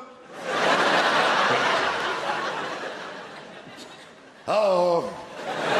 Howdy. Oh, don't say howdy, you stupid bastard. Only drunk people say howdy. Might as well jump through a window and kick her in the crotch if you're going to say howdy. My name is Ardle. It is a real name. I am a real person. Don't worry, nobody ever gets my name right. Call me all sorts of things. Harry and Arnold and Aaron and Anal. That was one, genuinely. Yes, I heard that over a tannoy system at a theatre in Norwich. Could Anal come to the stage door, please? Lovely. Me being so passive, I just turn up and go, yeah, it's me, Anal. What do you want? Of course, a lot of people call me Dougal. You know why? Simply because of a character that I played in a sitcom many years ago. And just before I start, I'd like to get something off my chest, if you don't mind. Because of that character that I played in this show called Father Ted, a lot of people think I'm actually stupid. I think I'm the stupidest person in the world and they feel sorry for me. Only last week someone stopped my wife in the street and said, "Is he as stupid in real life?" I wouldn't mind, but I was standing right beside her at the time. I'm talking to her like she's my carer, not just my wife. And this is a true story, and I'm going to tell you this and then I'm going to move on. A couple of years ago, I was in a taxi. I arrived at Dublin Airport. I live in Dublin, and I jumped into a taxi, and I asked the taxi driver to take me home. I gave him the address. I didn't just assume he knew where I lived. And the taxi driver just wanted to talk about this show that I was in, Father Ted. And he was looking at me with pity. And he actually asked me at one point, he said, "Do you remember being in it?"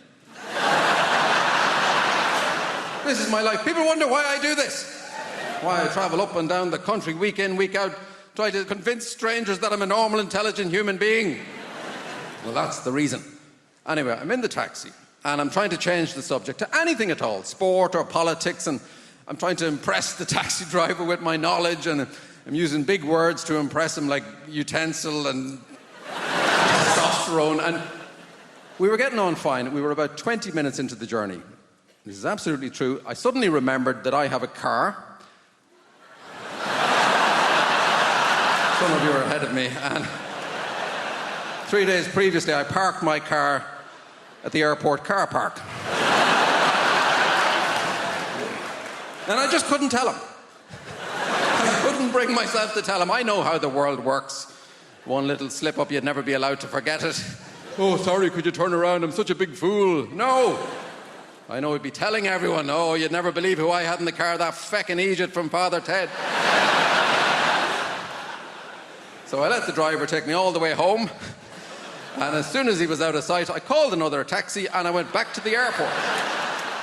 A lot of people know that I used to be a bouncer, which if you didn't know, I imagine that's come as quite a surprise.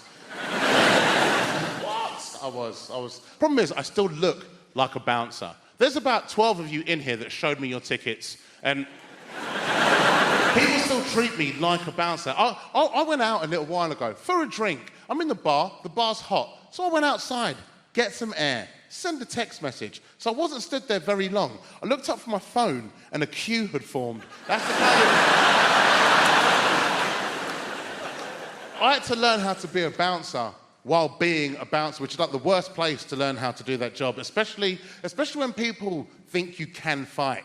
I accidentally got a reputation that I could fight. I was 19, it was in my local bar, and I was drunk. I was really drunk. I'd had like 50 beers. I had 3. You know I had 3. I realised about that line, like, as you get older, you think that line's going to stop. It doesn't. It just changes. Like, do you remember being 19 and you go out drinking with your friends and you have, like, 3 Budweisers and you're comatose? But your friend says, how many drinks you have last night? You're like, 50. Then you get into your mid-30s and you actually go day drinking and consume 50 pints and then come home and, like, throw up on a cat and go to the toilet in the cupboard. But the moment your partner says to you, how many drinks did you have last night? You're like, 2. I think that second one was a bad one. I was really drunk. I was that level of drunk where I've now gone to the toilet and now I can't stop going to the toilet. Like, have you ever been that drunk? You've broken the seal and now you can't stop pissing. It doesn't even look like piss anymore, does it? It's so clear. It doesn't it? It doesn't look. Have you ever had that drunk thought where you're like, taste it? I mean, neither.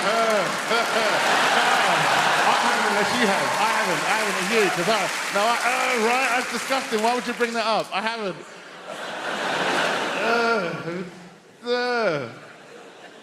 I was really drunk, and a fight kicked off. This guy threw a drink in this lady's face, and then he punched a bouncer and tried to run out of the club. And as he's gone to run out, I've gone to lean on the bar because I need a nap. And he tripped over my leg and hit his face on the bar, knocked himself clean out. Now, I'm stood over this dude. And I'll be honest, I was just trying to figure out if I was in the toilet yet or not. And I stood over this guy, and the owner of the bar came up and he shook my hand, and he said, well done. I was like, Then the barmaid came over and she went, yeah, look at him, and he's pissed himself. I was like, yeah, he's...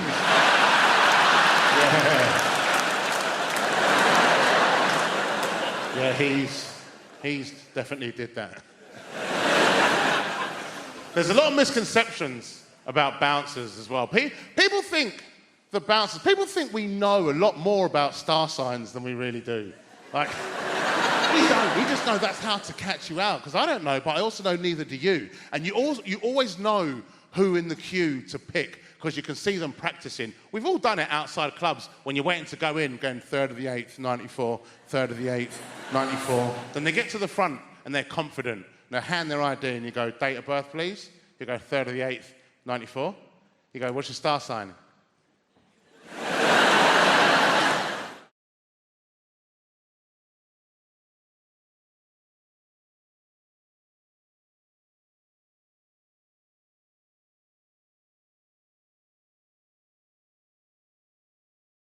I want to start by thanking the BBC for letting me be on the show. It's like really awesome that they did. I mean, it doesn't pay that well, but it's just really cool to be here. And they've been so generous. They put me up in a hotel right next to a casino in the city, and they didn't have to do that. I'm not criticizing the BBC. It's not their responsibility to know that I have a gambling addiction, because it's about self-knowledge. And when I go to the casino, I only bring the equivalent of $100 to gamble with, because I know I can afford to lose that. And I bring $25 for food in case I get hungry, and $800 for bus fare in case I forget something and have to go home a couple hundred times. It's quite a long flight out here, and of course I didn't get to board the airplane first because I don't travel with small children. The people who do travel with small children, they go on before anybody else. It's a nearly universal airline policy, and it's totally unfair. I mean, it's not fair at all. Never mind that I've spent the better part of a quarter of a century flying on the same airline, trying to earn enough status, enough loyalty, that maybe I could board the airplane first. Never mind that. Because that guy right over there made a single bad decision 3 years ago. So roll out the red carpet for His Majesty. And I'm not having to go at kids or parents. In fact, it's in defense of children. Little kids don't want to be jammed on the airplane right away. Small children do not enjoy air travel. And they've been making this abundantly clear for as long as I can remember. In fact, the airline should reverse the policy. They should say, small children stay at the airport till the last minute. They should say, anybody without small children, you may now board the airplane first, that you might enjoy a short moment of zen. Then the attendant would guide us like, okay, everybody just breathe in and release. Okay, here they come. I think I'm ready for this. But I also want to admit, in the interest of being open-minded, that I don't know why the kids got aboard first. And maybe there's a really good reason why the kids got aboard first that I don't know about, because I don't get to go on there with them. So I don't know what they do in there. I mean, maybe they got to do like a pre-flight sound check. I'm serious. Maybe they get on the airplane and they're like, wah, wah. Is that good in the back? Can you hear that? Is that sufficiently piercing? Okay, I'm almost ready to let them on. I just want to do a couple seat kicking warm-ups real quick here first. Check my distance. Get the volume up on that iPad. Turn the volume up on that iPad real good. I want people on the ground to hear me playing Angry Birds. You guys ever worry about the world? I get worried. I watched a documentary recently about how much the pollution from humans is destroying the environment. And after I watched that, I was so upset I couldn't even talk. I just had to go for a really long drive by myself and just think about shit. Alone in my Winnebago. Windows down, air conditioning up. A little bit of hairspray, because when I'm looking good, I'm feeling good.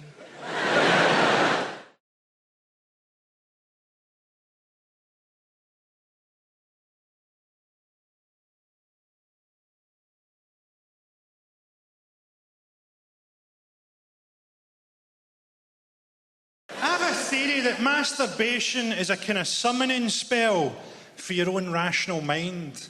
Because we're all so driven by hormones and by desire. Sometimes you've got to have a wank to speak to your real self.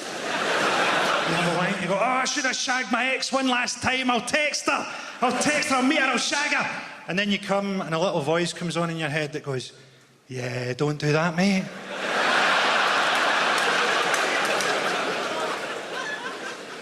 You've got to be careful with jokes, haven't you? Because not everybody's got a sense of humour. I can remember when I first realised not everybody's got a sense of humour. I was 13, I was at school and we were doing a class on stereotypes. The teacher was a really good guy. He's just talking about how stupid stereotypes are. And he was talking about a stereotype that day that's so old-fashioned and so Scottish that you definitely won't have heard it. Have you ever heard the stereotype that deaf people are really strong? That was a genuine thing when I was growing up. Deaf people, particularly deaf and dumb people, were believed to be really strong. And the teacher said, think how stupid that is. Have you ever seen a deaf contender for the heavyweight championship of the world? And me, aged 13, I put my hand up and I went, there was one, sir, but he was disqualified for punching after the bell. And nobody laughed. And I knew right then that life was going to feel pretty long. You've got to have a bit of leeway with jokes, haven't you? I can't write jokes for the average person, can I? The average person is Chinese.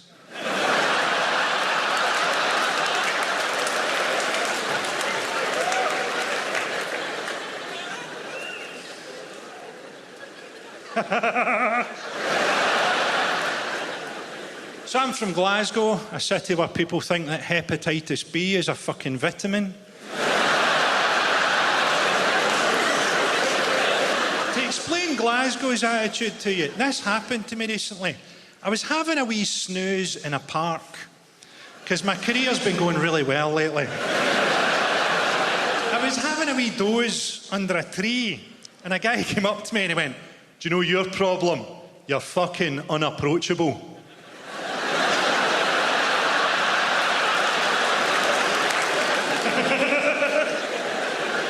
Glasgow's like an entirely negative city. I went to a coffee shop one time. Two middle-aged women sat across from me, and they started to moan as they sat down about how long they thought the coffee was going to take. So nothing had happened, and they were both angry. And coffee turned up, and the first one takes a sip and goes, that's not very good, is it? And the second one takes a sip of hers and goes, I don't even like coffee. The think English people don't really understand Scottish attitudes. You think that we all just want to see the English football team get beaten. But actually, a lot of us would much rather see the team plane crash into an oil refinery. I enjoyed reading about Sam Allardyce. I didn't realise English football had a corruption problem. I thought the only problems in English football were racism, sexism, homophobia, match-fixing, gambling, sexual assaults and the failure to perform at major tournaments.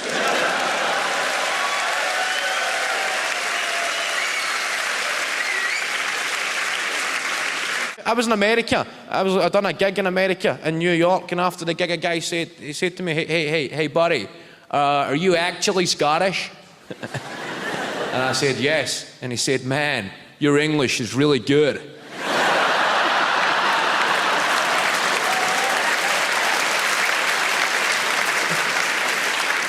I got these discs. Best I've got una mesa para quattro, por favor. I've got tourist stuff. Kind of nailed. Tourist stuff you need on holiday. Like, that means a table for 4, please. She says it a few times. She says, una mesa para quattro, por favor. A table for 4, please. And she leaves a beat and goes again, in case you're a moron. Una mesa para quattro, por favor. A table for 4, please. And she says it 3 and 4 times, and you start drifting off and just imagining how many people have been found dead listening to these discs. A suicide note wrote in broken Spanish. Just, it all got 2 muchas.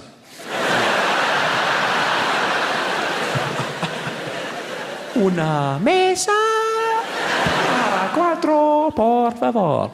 A table for 4. And that's crucial knowledge, because I know that when me and 3 associates, when we walk in to a restaurant in Spain, I can tell the head waiter is looking at us and thinking, well, I wonder what these guys want.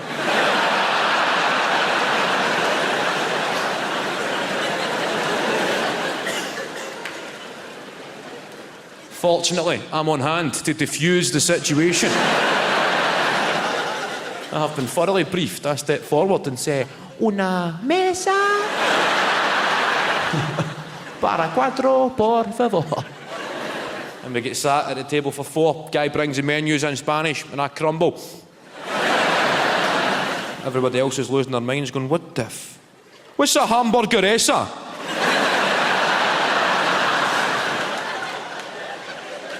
If you go a proper holiday, next time, go to a karaoke bar. This was my holiday highlight. Sit and patiently wait until a Scouser comes on the stage. That's a universal must-see. Somebody from Liverpool on the mic in a karaoke bar. Some of the finest performances you'll ever witness. Don't call me name. Don't call me name. Alejandro. I'm not your babe. I'm not your babe. Fernando. Alejandro. Alejandro.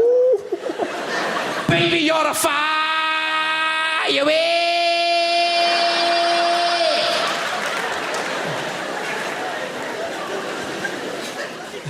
The whole pub's heading for the car park, thinking the fire alarm's going off.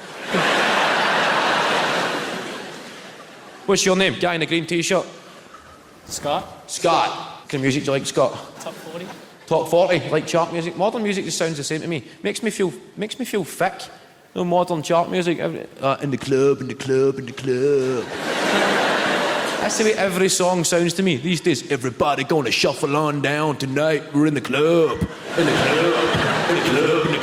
club. Get freaky. You feel it deleting cookies in your brain, the song. Just in the club. Everybody in the club. We ain't gonna stop until it's time to start again. In the club. In the club. And the song finishes and you think, wow, I now know less stuff. I was on holiday recently. I was on an all-inclusive. We all love an all-inclusive holiday, don't we? Oh, aye. Chips and gateau for breakfast. Yes.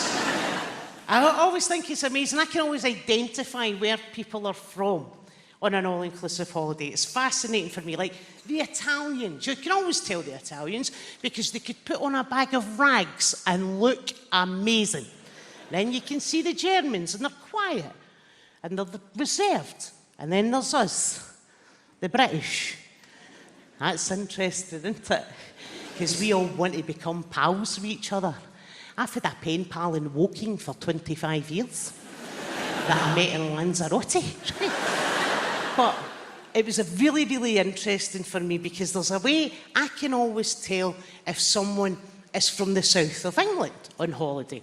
And it's I don't need to hear your accent, nothing. The way, number one, I will tell if you are from the south of England is it will be 9 o'clock at night. It's 28 degrees. The moon and the stars are out. And you come out wearing a wee jumper. Because it gets a bit chilly. It's 28 degrees. The moon's out. I'm Scottish. I'm like past the factor 50 hen. I do not trust the moon burn. Get me the factor 50. Then there's another way I can always tell someone is from the south of England.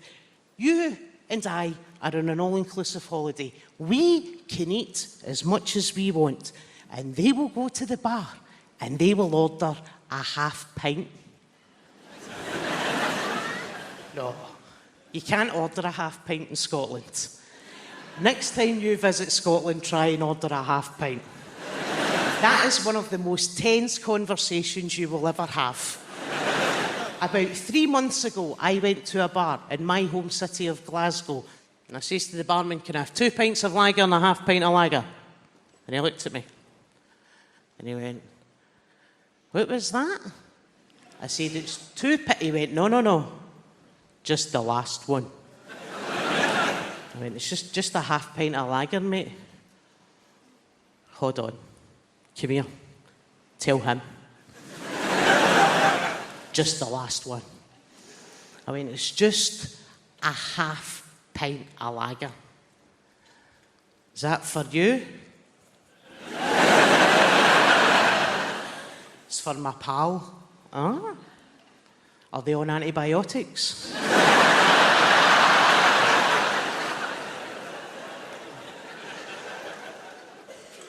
Are they pregnant? Would they like a colouring book and crayons with that?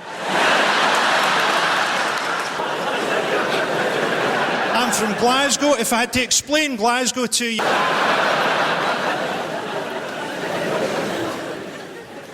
British Army have got a big recruiting drive on in Scotland at the minute. Because that's what you need if you're fighting an unwinnable war in the desert. More ginger people. That's why they couldn't send Prince Harry. They couldn't afford the resources required to start developing factor 60,000 sunblock. It's not always the friendliest place in the world, Scotland. I once saw an English guy in Glasgow trying to order a pint of lager and lime, and the barman went, we don't do cocktails. We can't just be dour, negative bastards up there. John Logie Baird invented the TV, and when people came up to congratulate him, he went, aye, but there's fuck all on.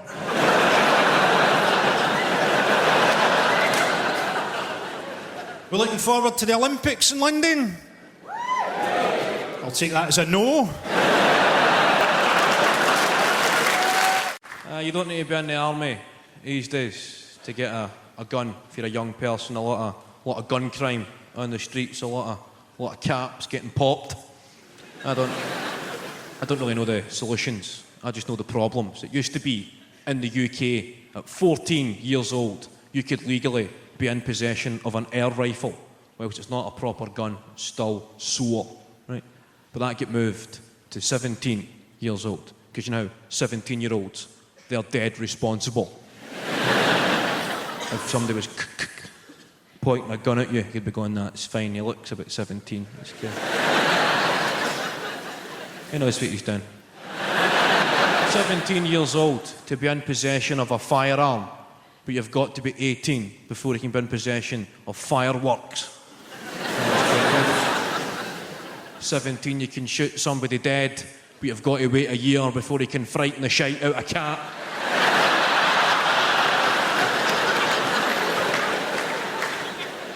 But drugs, I get offered drugs quite a lot in this game. You get offered the usual suspects like ecstasy, speed, and a drug called horse tranquilizer.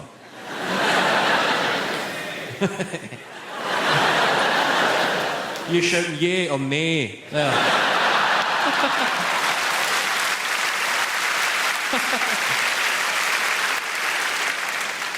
I can understand people who don't know anything about drugs. Maybe trying ecstasy because it sounds quite good. Well, the connotations of the name, ecstasy. You think of states of euphoria and happiness. And then speed is pretty self-explanatory. Then horse tranquilizer. That hardly sounds the most sociable of evenings.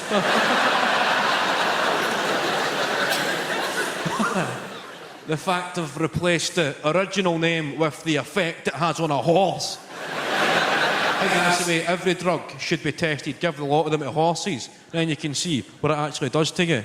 It would also make the Grand National pretty interesting. 20 quid on the one that's breakdancing, please. I was watching a programme about children from the opposite end of the social spectrum. A programme called My Super Sweet 16th. Anybody seen this? Don't get too excited, it's quite shite.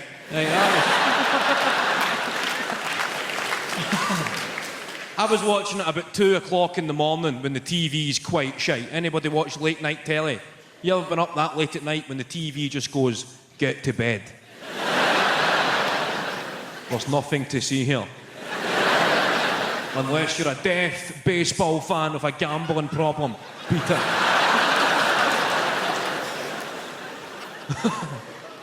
Does anybody watch these late night Channel 5 phone-in quiz shows? Anybody seen these, like Quiz Mania and The Cash Vault? It's just robbing drunk people. No, you come in at night, there's some guy going, okay, everybody, okay, thanks for watching, okay. For £10,000, we're looking for a guy's name.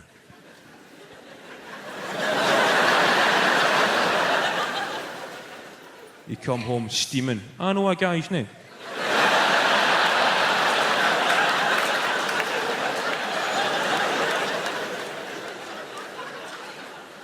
$10,000. I know a few guys' names.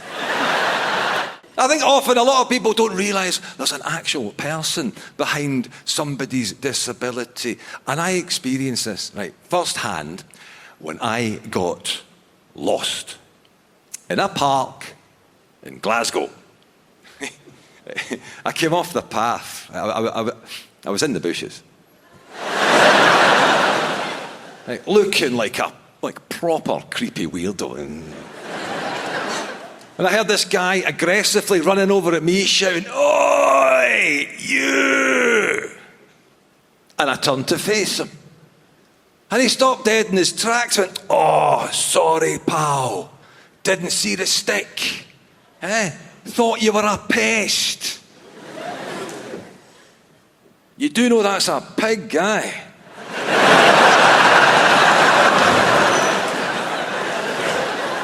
Yes. People only see my disability. I should see how much I can get away with. Do you know what I mean? Like, how much of a blind wronging can I be? Just go into a supermarket, blatantly shoplift a coat. I get busted trying to leave through the plate glass window again. Security guard. "Excuse me, sir, is that your coat?" "Yes, do you mind taking the security tag off it?" "Certainly, sir. Can I just see your receipt?" Like, big innocent face. Hand him a blank bit of bog roll.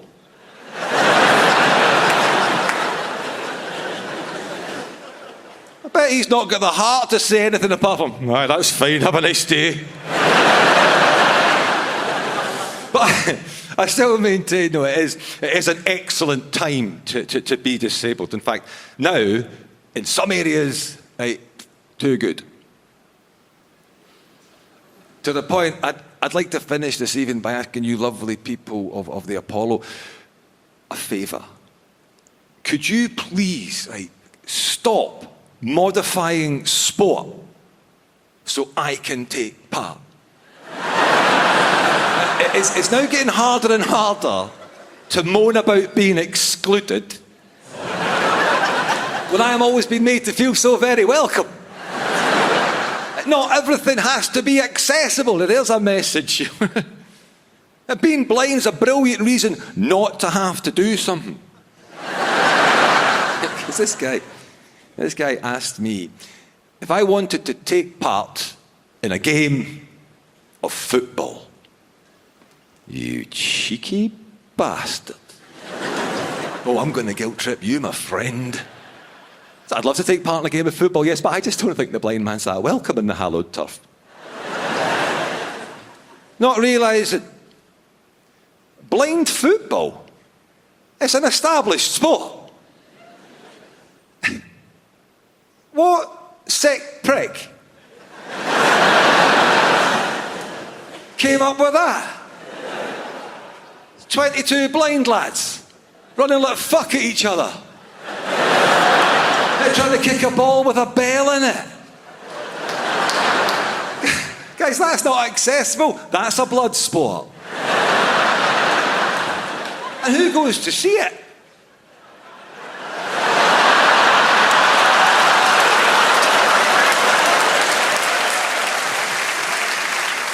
But I did. I played my part. I took part in one game. Yeah, they put me in goals. But I learned one thing. Like, in flight, a ball with a bell in it is silent. The cable was the more middle-class option. Yes, no, we don't want a satellite dish sticking out the side of our house. No, thank you. I think it looks really quite naff, yeah. Whereas the working class, the satellite dish was the key selling point. If you're paying £25 a month, you want your neighbours to know that you are better than them. Now, we had Sky through a dish, 1997.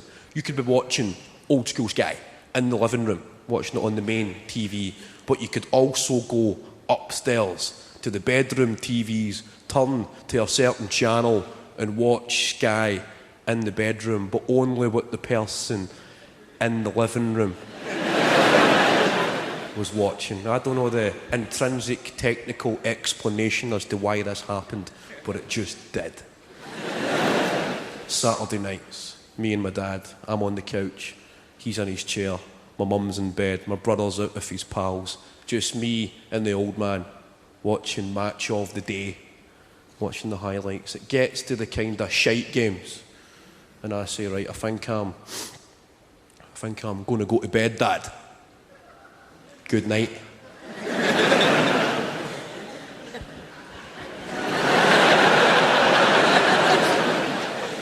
And he would continue the charade. And he'd say, are you off to bed, son?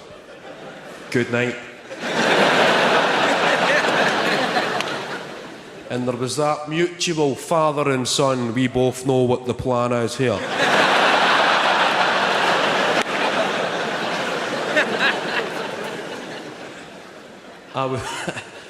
I would casually exit the living room nice and slowly. Good night. Hit the hallway and race up the stairs. Don't even consider looking in the fridge. Eyes on the prize. Upstairs, bedroom TV switched on. Go to number 6. That's when you see what he's watching. TVs are synchronised. 6. We're in. He's in control.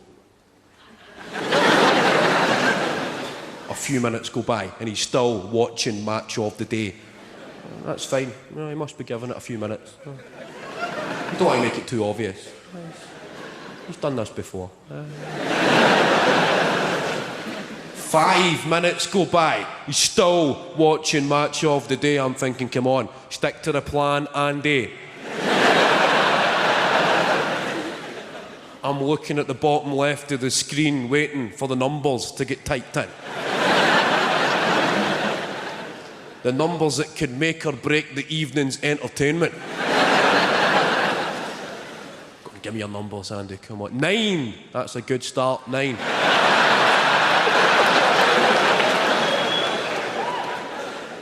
Could not have hoped for a better start than a 9 there. 05, the 10-minute free view. You're a dirty bastard, Dad, but I love you.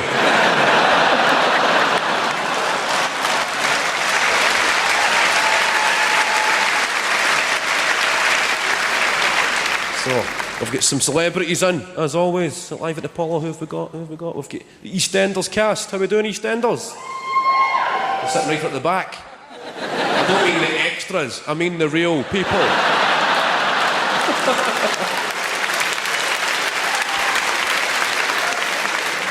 We're trying to ever get Phil Mitchell. No, where is he? He's up at King's Cross, dressed up as a ladyboy, trying to raise enough money to buy a pot noodle, isn't he?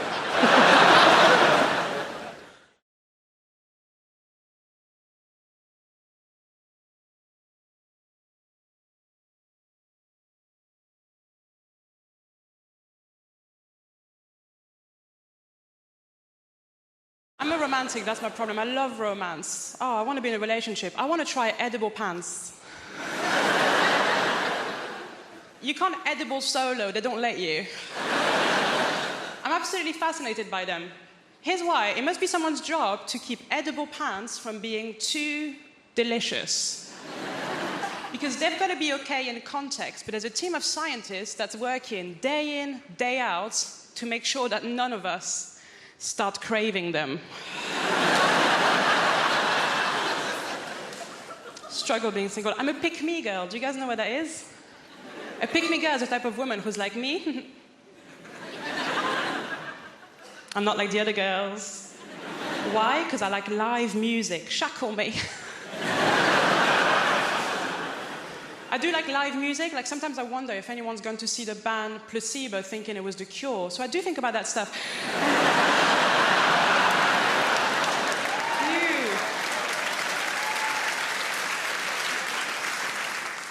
Love live music. I went to see ABBA Voyage. Have you guys seen it?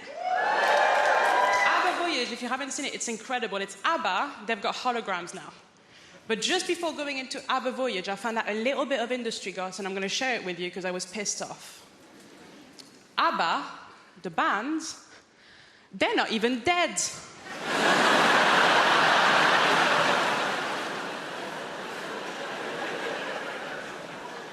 And they've got holograms, is it? You can't have holograms if you're alive.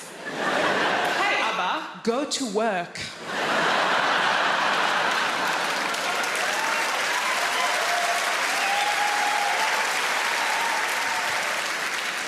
ABBA Voyage, it's amazing. From start to finish, it's them at their best. They were 28 years old when they recorded it. Start to finish, them at their best. A bit like this. So, ABBA Voyage, at the end of ABBA Voyage, sometimes the real ABBA, they come out. But the problem is that at this point in your life, you've only known them as hot 28-year-olds. So when 76-year-old ABBA comes out, it doesn't look good. It doesn't look like them. It looks like their parents have come to pick them up. I am a pick-me girl. I lie about my interests constantly, I do. My new thing now is I pretend to like football. Now, I want to like football. I really do. I really respect it as a sport. My problem is too much of it has happened. And no one will let me catch up. Like, everyone needs to stop playing for like 5 years, and then I'll start casual, season 1, episode 1. Now, the real reason I'm trying to get into football is because, basically, I met this guy. Thank you. And, oh my God. So he told me that he could have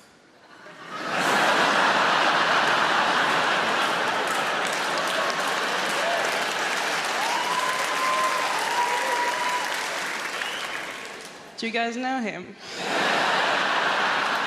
That's weird. He does have a lot of friends.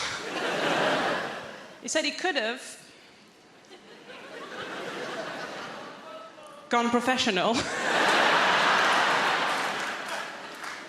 But then, and this is so sad,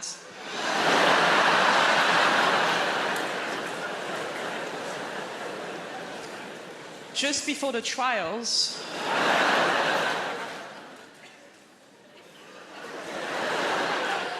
he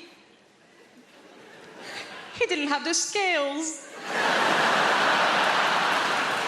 He didn't have the skills, the work ethic, or the natural talent. So close.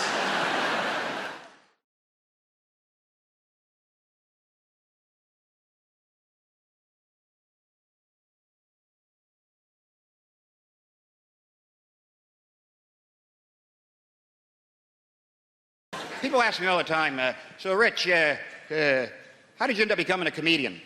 And I always say, why do you say end up, like I made a mistake? It's kind of a polite conversation you have with a tramp. So fella, how'd you end up in a skip? The most fantastic job in the world, right? You make people laugh, you fella, with all that stress on your face. Look at you, sit in the front row trying to get the jokes before anyone else. How desperate are you for comedy, my friend? Well, you people, Brits, put... Oh, I'm sorry. What? I wasn't expecting a response. Do you work? I'm a student. A student, all right. No more questions, Your Honor. It's very easy. No heavy lifting. Yeah? Why don't you think about being a comedian? What are you studying? History. History. That goes back a long time, doesn't it? Why don't you try American history? A couple hundred years. Boom, you're done. Listen, here's the thing, all right? You just say intelligent things stupidly. That's all there is to being a comedian. Or maybe it's stupid things intelligently. It's not rocket surgery. I'll tell you that right now. That's what I get asked all the time. So I bet you were the class clown. Were you the class clown? Screw you. Why would you suggest I took a childhood disorder and turned it into a career, you prick? No one ever says to a hooker, were you the class whore? I bet you were the class whore, weren't you? Let the mystery be. I love watching Brits snap. That is the greatest thing in the world. When a Brit snaps, you don't even know they've snapped. It's not like Americans who take out 8 or 9 people with a high-powered rifle because they're social animals. Brits snap and you go, 2 hours later thinking, I think that guy snapped while I was talking to him. At that point where he crushed the pint glass with his hand, he was a bit pissed off. That's why when it comes to a war on terror, something we invented, the war on terror, because Brits would never have a war on terrify, because what's not terrifying to Brits? Everything. They just don't show it, right? Brit, you've had giants plucking your daughters out of villages a couple thousand years ago. Look that one up, history boy. It's true. So the basic British reaction to anything terrifying is this.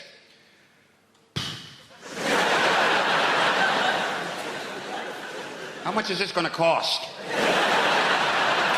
You can't really terrify. That's why I'm pretty sure the war, the whole terrorism thing, I think the terrorists have just kind of given up on Britain, because what can they possibly do, right? Listen, I would never compare the scopes of tragedy of, say, the World Trade Center to the bombs that blew up in London, but the reaction is completely different, right? America still has this entire culture of fear about terrorism. It's basically manifests itself by terror alerts being scrolled across the bottom of the TV screen by color. No explanation whatsoever. Just today's terror alert is orange. Now back to our show. Oh, what the hell was that? What does that mean? Orange, that's hunting accidents, roadworks, right? That's not good. It means be very, very aware of terror. So dwell on it now and then. Whereas in Britain, they blow up the buses in London. Next day, people are back at the bus stop waiting for the bus, right? And complaining about it because they're Brits. Bus is late. I mean, it's late. The one yesterday blew up. Yeah, well, that was yesterday. Today's today. I live in the present and the bus is late.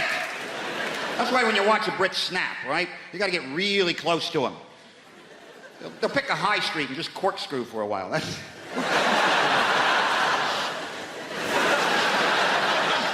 Not even knowing what direction to... What direction is corkscrew anyway? This is bullshit. And then you get too close and then you get sucked into the vortex, right? Are you okay? That moment when a Brit truly snaps, and it looks like this. I'm going to write a letter. That's it. I've been pushed to the brink, you bastard. Nobody treats me like this, you son of a bitch. I'm not emailing this, I'm writing this. Wait till you get that tomorrow. Big red pillar box right in the mail. Postal strike. I tried to buy bedding not so long ago. Has anybody done that? No! Where does bedding come from? You just accumulate bedding, don't you? All your bloody... Has anybody here tried to buy a duvet? Have you? How did you get on? Not too Not too well. Did you come up against the old TOG rating system? It's like the Spanish Inquisition in there, isn't it? I went into Debenhams. I said, I'd like a duvet, please. She said, what TOG do you want? I said, what? She said, what TOG? I said, what? She said, what TOG? I said, what? I said, I can hear you. I just don't know what the hell you're talking about. What is a TOG? I went to school. We did metric. We did feet and inches. Nobody ever mentioned TOGs. What the bloody hell is a TOG? She said, it's the thickness of the duvet. I said, all right, I'll have 1,000,000. I was thinking of torches again, right? She said, you can have 8, 10.5, 12. I said, 0.5? 0.5 of a TOG? Now you're giving me 0.5. I don't know what a TOG is. How am I supposed to know if I want 0.5 of a TOG? She said, well, when are you going to be used there? I said, at night. Why do you think I'm going to be used there? It's a duvet, isn't it? When do people normally use duvets? It's like I only go to bed at Friday lunchtimes or in the ad breaks or when Jupiter aligns with Mars. It's a duvet. She said, but will you be using it 52 weeks of the year? I thought, no, I'm going to sell it to cash converters and buy it back every now and again. That seems to make a lot of sense. She said, if you're buying it at this time of year, get a 12.5. I said, what do you mean if? What do you mean if I'm buying it at this time of year? I'm here, aren't I? What other time of year can I be buying it? I said, you're here, I'm here. This is the sale. This isn't a dry run. This is Debenhams, not the Italian job. I'm not casing the bloody joint. Let's do it now.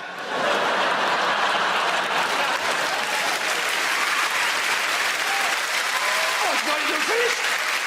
I'm not even halfway through. She said, well, how much do you want to spend? I said, if you're selling it now, about £30. She said, oh, you'll have to have feather. Oh, you'll have to have feather for that. Oh, you'll have to have a feather one for that price. I said, that's all right, I'll have a feather one. That sounds all right. Oh, no, they get a bit prickly. Oh, did you have this? They get a bit prickly, the feather ones. It's the quill bits, you see, the quill bits. They get a bit prickly. I thought, well, what the hell are you doing filling a duvet with prickly quill bits? I can't think of anything worse to fill a duvet with than something prickly, unless you've got them out the back full of stabby things or burny stuff. I said, I just want a nice, soft, comfortable duvet. Is this too much to ask? Just give me a nice, soft, comfortable duvet. She said, well, get down then. I hit the deck like my nerves had gone. She said, get up. I said, you said get down. She said, I meant get down instead of feather, you bloody idiot. Get down instead of feather. I said, all right, I will have down. At last we're getting somewhere. I will have down. Give me, she said, do you want duck or goose? I said, I'm going to punch you in a minute. Damn you in a minute. I don't care if it's duck or goose. I'm not going to eat it. I'm just going to sleep under the bloody thing. All right, duck. She didn't. I punched her. She went down. I said duck. I told you duck. She said, I thought you meant duck instead of goose. I thought you meant... I said, no, you started that shit. I couldn't care less whether it's duck or goose. She said, but goose is much more comfortable than duck, sir. Goose is much more comfortable than duck. I thought, is it? Is it really that much more comfortable? How much more comfortable than duck and goose be? Have you ever seen a particularly uncomfortable duck, madam? Because I haven't. Have you ever had a duck waddle up to you going, it's all right for them geese, this is bloody killing me, this. We need to bring back a sense of consequences for our actions. In this world, there are no more consequences for actions, yeah? And what I'm talking about, if there's no consequences in this life, what we need to do is bring back to Britain a simple sense of hell. The idea that if we screw up in this life, right, we will burn in sulphur for all eternity in the next life. Now, this is quite a tough sell, right? You don't like that idea, do you? Right, but hear me out, this is a good idea. We got any Christians present? I need your assistance. Any Christian people here this evening? Yeah, in the pink shirt. What's your name, son? Josh. Fantastic. You're a Christian? So you understand the idea of redemption, eternity, yeah? Resurrection, eternity in particular. And I do too. I understand the notion of eternity because I went to church on Sunday. Let me tell you this, that service went on forever. If it took me an hour to open a bottle of wine, I'd be drummed out of business. Now, the point is this. How long does it take to own a packet of crisps? Get on with it. Now, we need to bring back... Now, the problem with the idea of hell is no one's frightened of it. Now, I'm going to describe hell for you now and none of you are going to bat an eyelid, right? And while your body's boiling in the mouldering in the grave, we'll take your soul and boil it in boiling oil for 1,000 millennium. Then after that, 2 sulphurous demons, emissaries of Satan himself, will come along, pull out your kidneys and set fire to them on the red-hot coals of hell itself. Then after this, another demon will come along, pull out your eyeballs, stick them on a red-hot poker, burn them on the hot coals of hell, and stick them up your arsehole, and they'll come out your own mouth with the shit on it. And this will go on forever. So you're not bothered by that, are you? In fact, most of you are laughing at it. Huh? In fact, most of us, being British, are thinking, well, come on then! Got yourself the devil! And that's the interesting thing about hell, isn't it? When you describe it, when someone describes hell, it tells you everything you need to know about that person, right? And what he's like and what his people are like. I describe hell then in a normal British accent, which tells you that we, the British, are stoic, tough people who could take absolutely bloody anything. Right? And that's the interesting thing about hell. It tells you about the people telling you about it. Hell, in a French accent, for instance, sounds like a recipe. And while the body is lying down and the worms inside the flesh, we take out the soul and place it in very hot oil for a long time. Then, once it is tender, 2 demons come together at once, remove the kidneys and place them on the hot coals with a little white wine vinegar, some sea salt, and some rosemary, and cook them till they're brown on the outside but still pink in the middle. Then after this, we take the eyeballs, place them on the hot coals, cook them till they're crunchy on the outside, runny in the middle, on the hot poker, stick them up the arse, they come out the mouth with the shit on. It is delicious. Absolutely delicious. Hey, you see? Perverts! Perverts, basically, yeah? Hell. Hell, in a Dutch accent, sounds like a pretty good stag do, doesn't it? Hey, and while your body is lying down, we'll take you to the hottest place you can imagine. Imagine the hottest place you can go, yeah? Now go even hotter. And 2 demons will come together and rub oil all over your body. 2 demons together. 2 demons together at once, and then you would take out your kidneys. Oh, your hot kidneys. Your hot kidneys. And place the kidneys in a hot place and cook the kidneys till they're hard, until your kidneys are hard. And then take out your eyeballs and stick them in your bum hole. And this will cost you 45 euros. Hey, I mean, really? Sounds like an agreeable weekend. So I came to Britain in the early 80s. We were refugees long before it became fashionable. But my favourite immigrants are Polish people because they've properly confused old-fashioned racists. Have you seen them? They don't know what to do. What do we do? What do we say? They're immigrants, but they're white. I had this one bloke go, bloody Poles coming over here with their work ethic. Which isn't very politically correct, and I try so hard to be politically correct. Sometimes I take it too far. I was at a party recently and I said to my friend, have you met Steve? He's a really nice guy. My friend goes, which one's Steve? Steve was the only black guy in the room. I found myself going, Steve, yeah, he's over there. He's got blue jeans on, a grey T-shirt, sort of curly hair, and a Nigerian accent. And once I was performing at a comedy club and there was 2 black guys in the front row, like you two, but men and black. You are a man, sir, I'm sorry. It's the lights. And I said to them, so how do you two know each other? And they looked at each other and went, we don't. Might as well have had NF tattooed on my forehead. I didn't, it was felt tip. I like friendly, a little bit of friendly racism is nice. When I was a little girl, I used to always go to my friend Katie's house, and every time her dad opened the door, he'd go, hello, Shappy, you've been on holiday?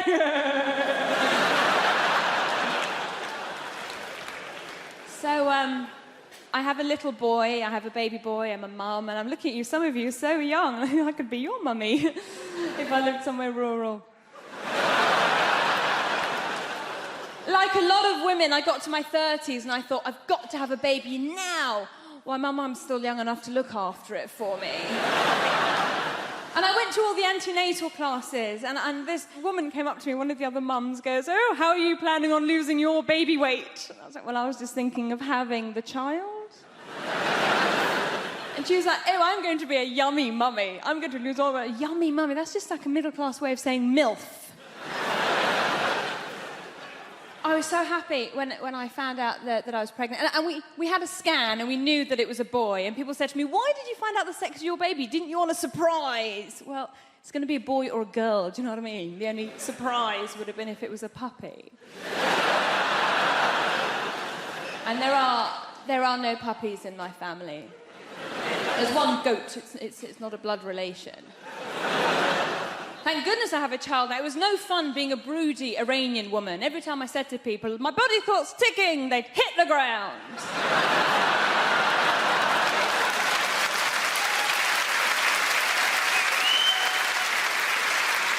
So with all that going on, when I did find out I was pregnant, I was so delighted. I thought, I am going to fill this child's life up with love and hope and understanding. My husband's reaction was slightly different. He walked around going, woohoo, my soldiers worked! Easy. It's not his. Oh, the fuss he made when he found out I was cheating on him. Only child. Can't share. My husband's English, he's from Nottingham, and a lot of people ask me if my husband's Iranian. I go, well, he's not, he's English, but he's planning to convert. His family are absolutely lovely, and when they first met me, they kept going, oh, Shappy's so exotic, she's so exotic, which means foreign, but not in a way that we hate. I failed 6 times in total, right? 6 times. Can anyone beat 6? There, 1 there. Good work, you didn't fail on reaction times, did you? Bang, you were in, no messing. Who passed first time? Where are you? There you are, still a little bit smug about it, I see. Good work. I would be as well. It's horrible failing, especially when, you know, there's stuff in your driving test that you don't even need to do again. Like, I remember parallel parking. That shouldn't be in your test. I'm only going, Jason, can you put your car between that red car and that blue car? I said, no, can't. I said, don't even live there, mate. You know what I mean? When's that going to come in useful? Do you know what I mean? I said, there's an NCP up there, I park there all day for you. I'm brilliant at it. Multi-storey parking, I've got some sort of gift, you know what I mean?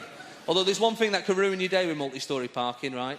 And I'll tell you what it is. It's little cars, hiding, right? What they're doing, hiding behind big cars that from a distance look like a space. You think, oh, I've got one here, nice one. Oh, brilliant. Oh, bloody cheeky Chenso. I remember he failed me. I remember I got to a junction. When don't you do this, right? I got to a junction, I looked right, I said, all right, your side? Straight fail. What's he sat there for if he's not going to help you out, you know what I mean?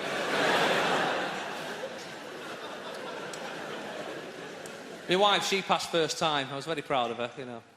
Well done. I didn't shake her hand, I don't know why I did that. It's a very formal relationship we've got. Well done, good night, darling. She passed first time, but she admitted to me afterwards she'd had a bit of a flirt. She'd wore a low-cut top and a short skirt, a bit of midriff, like, you know, showing. Oh, is that the gear stick? Sorry. Like, you know, proper went for it.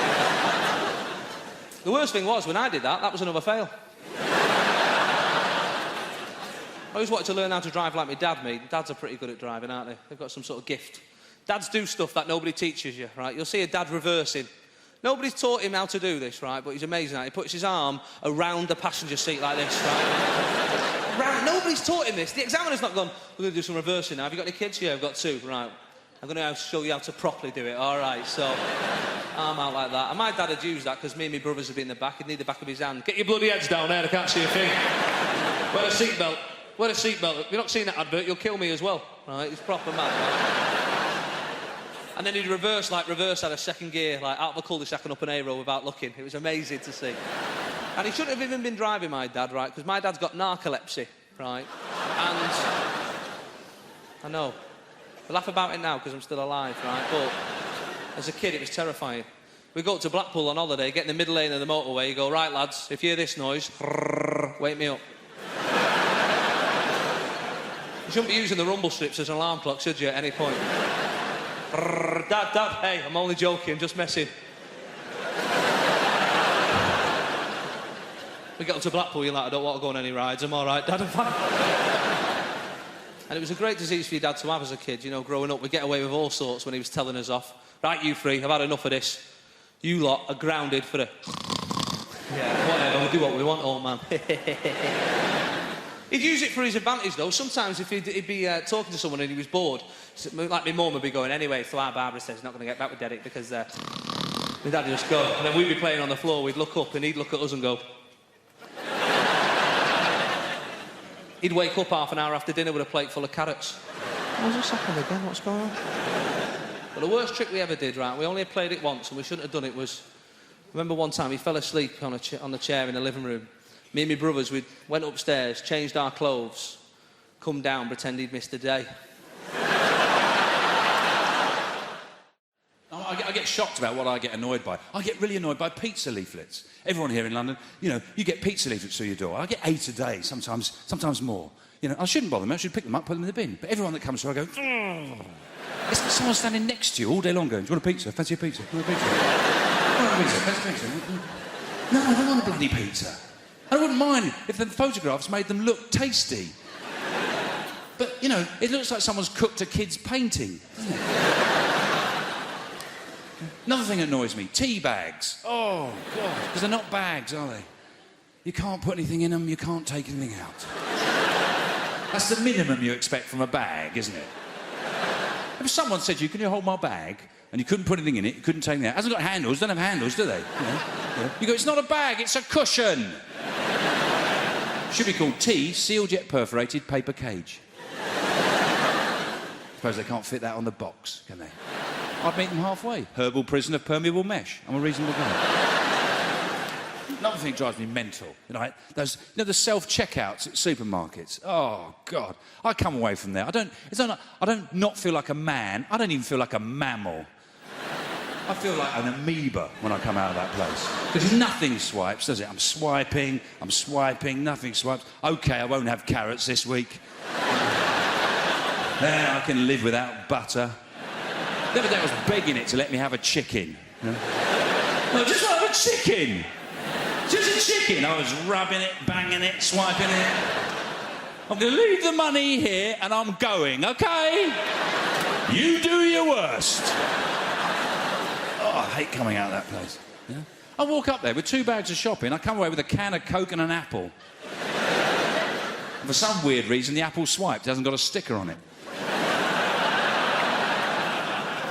It worries me. I get annoyed by the most... You know what really annoys me? Wrong numbers. People dial me up with the wrong number. But I don't get angry. What I do, and you should do this, it's great fun, I don't let on it's a wrong number. It's great fun. So someone rings up, you know, hello. They say, is Mandy there? You know, Mandy? Oh, yeah, just hold on a sec,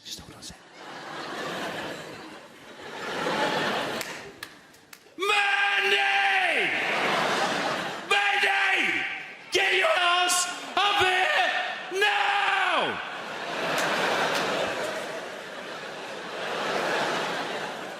She's just coming, OK? Give me a sec.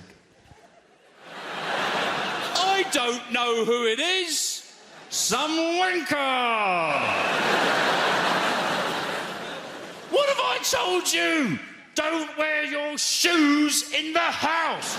Oh, put the special slippers on. She's just changing her shoes.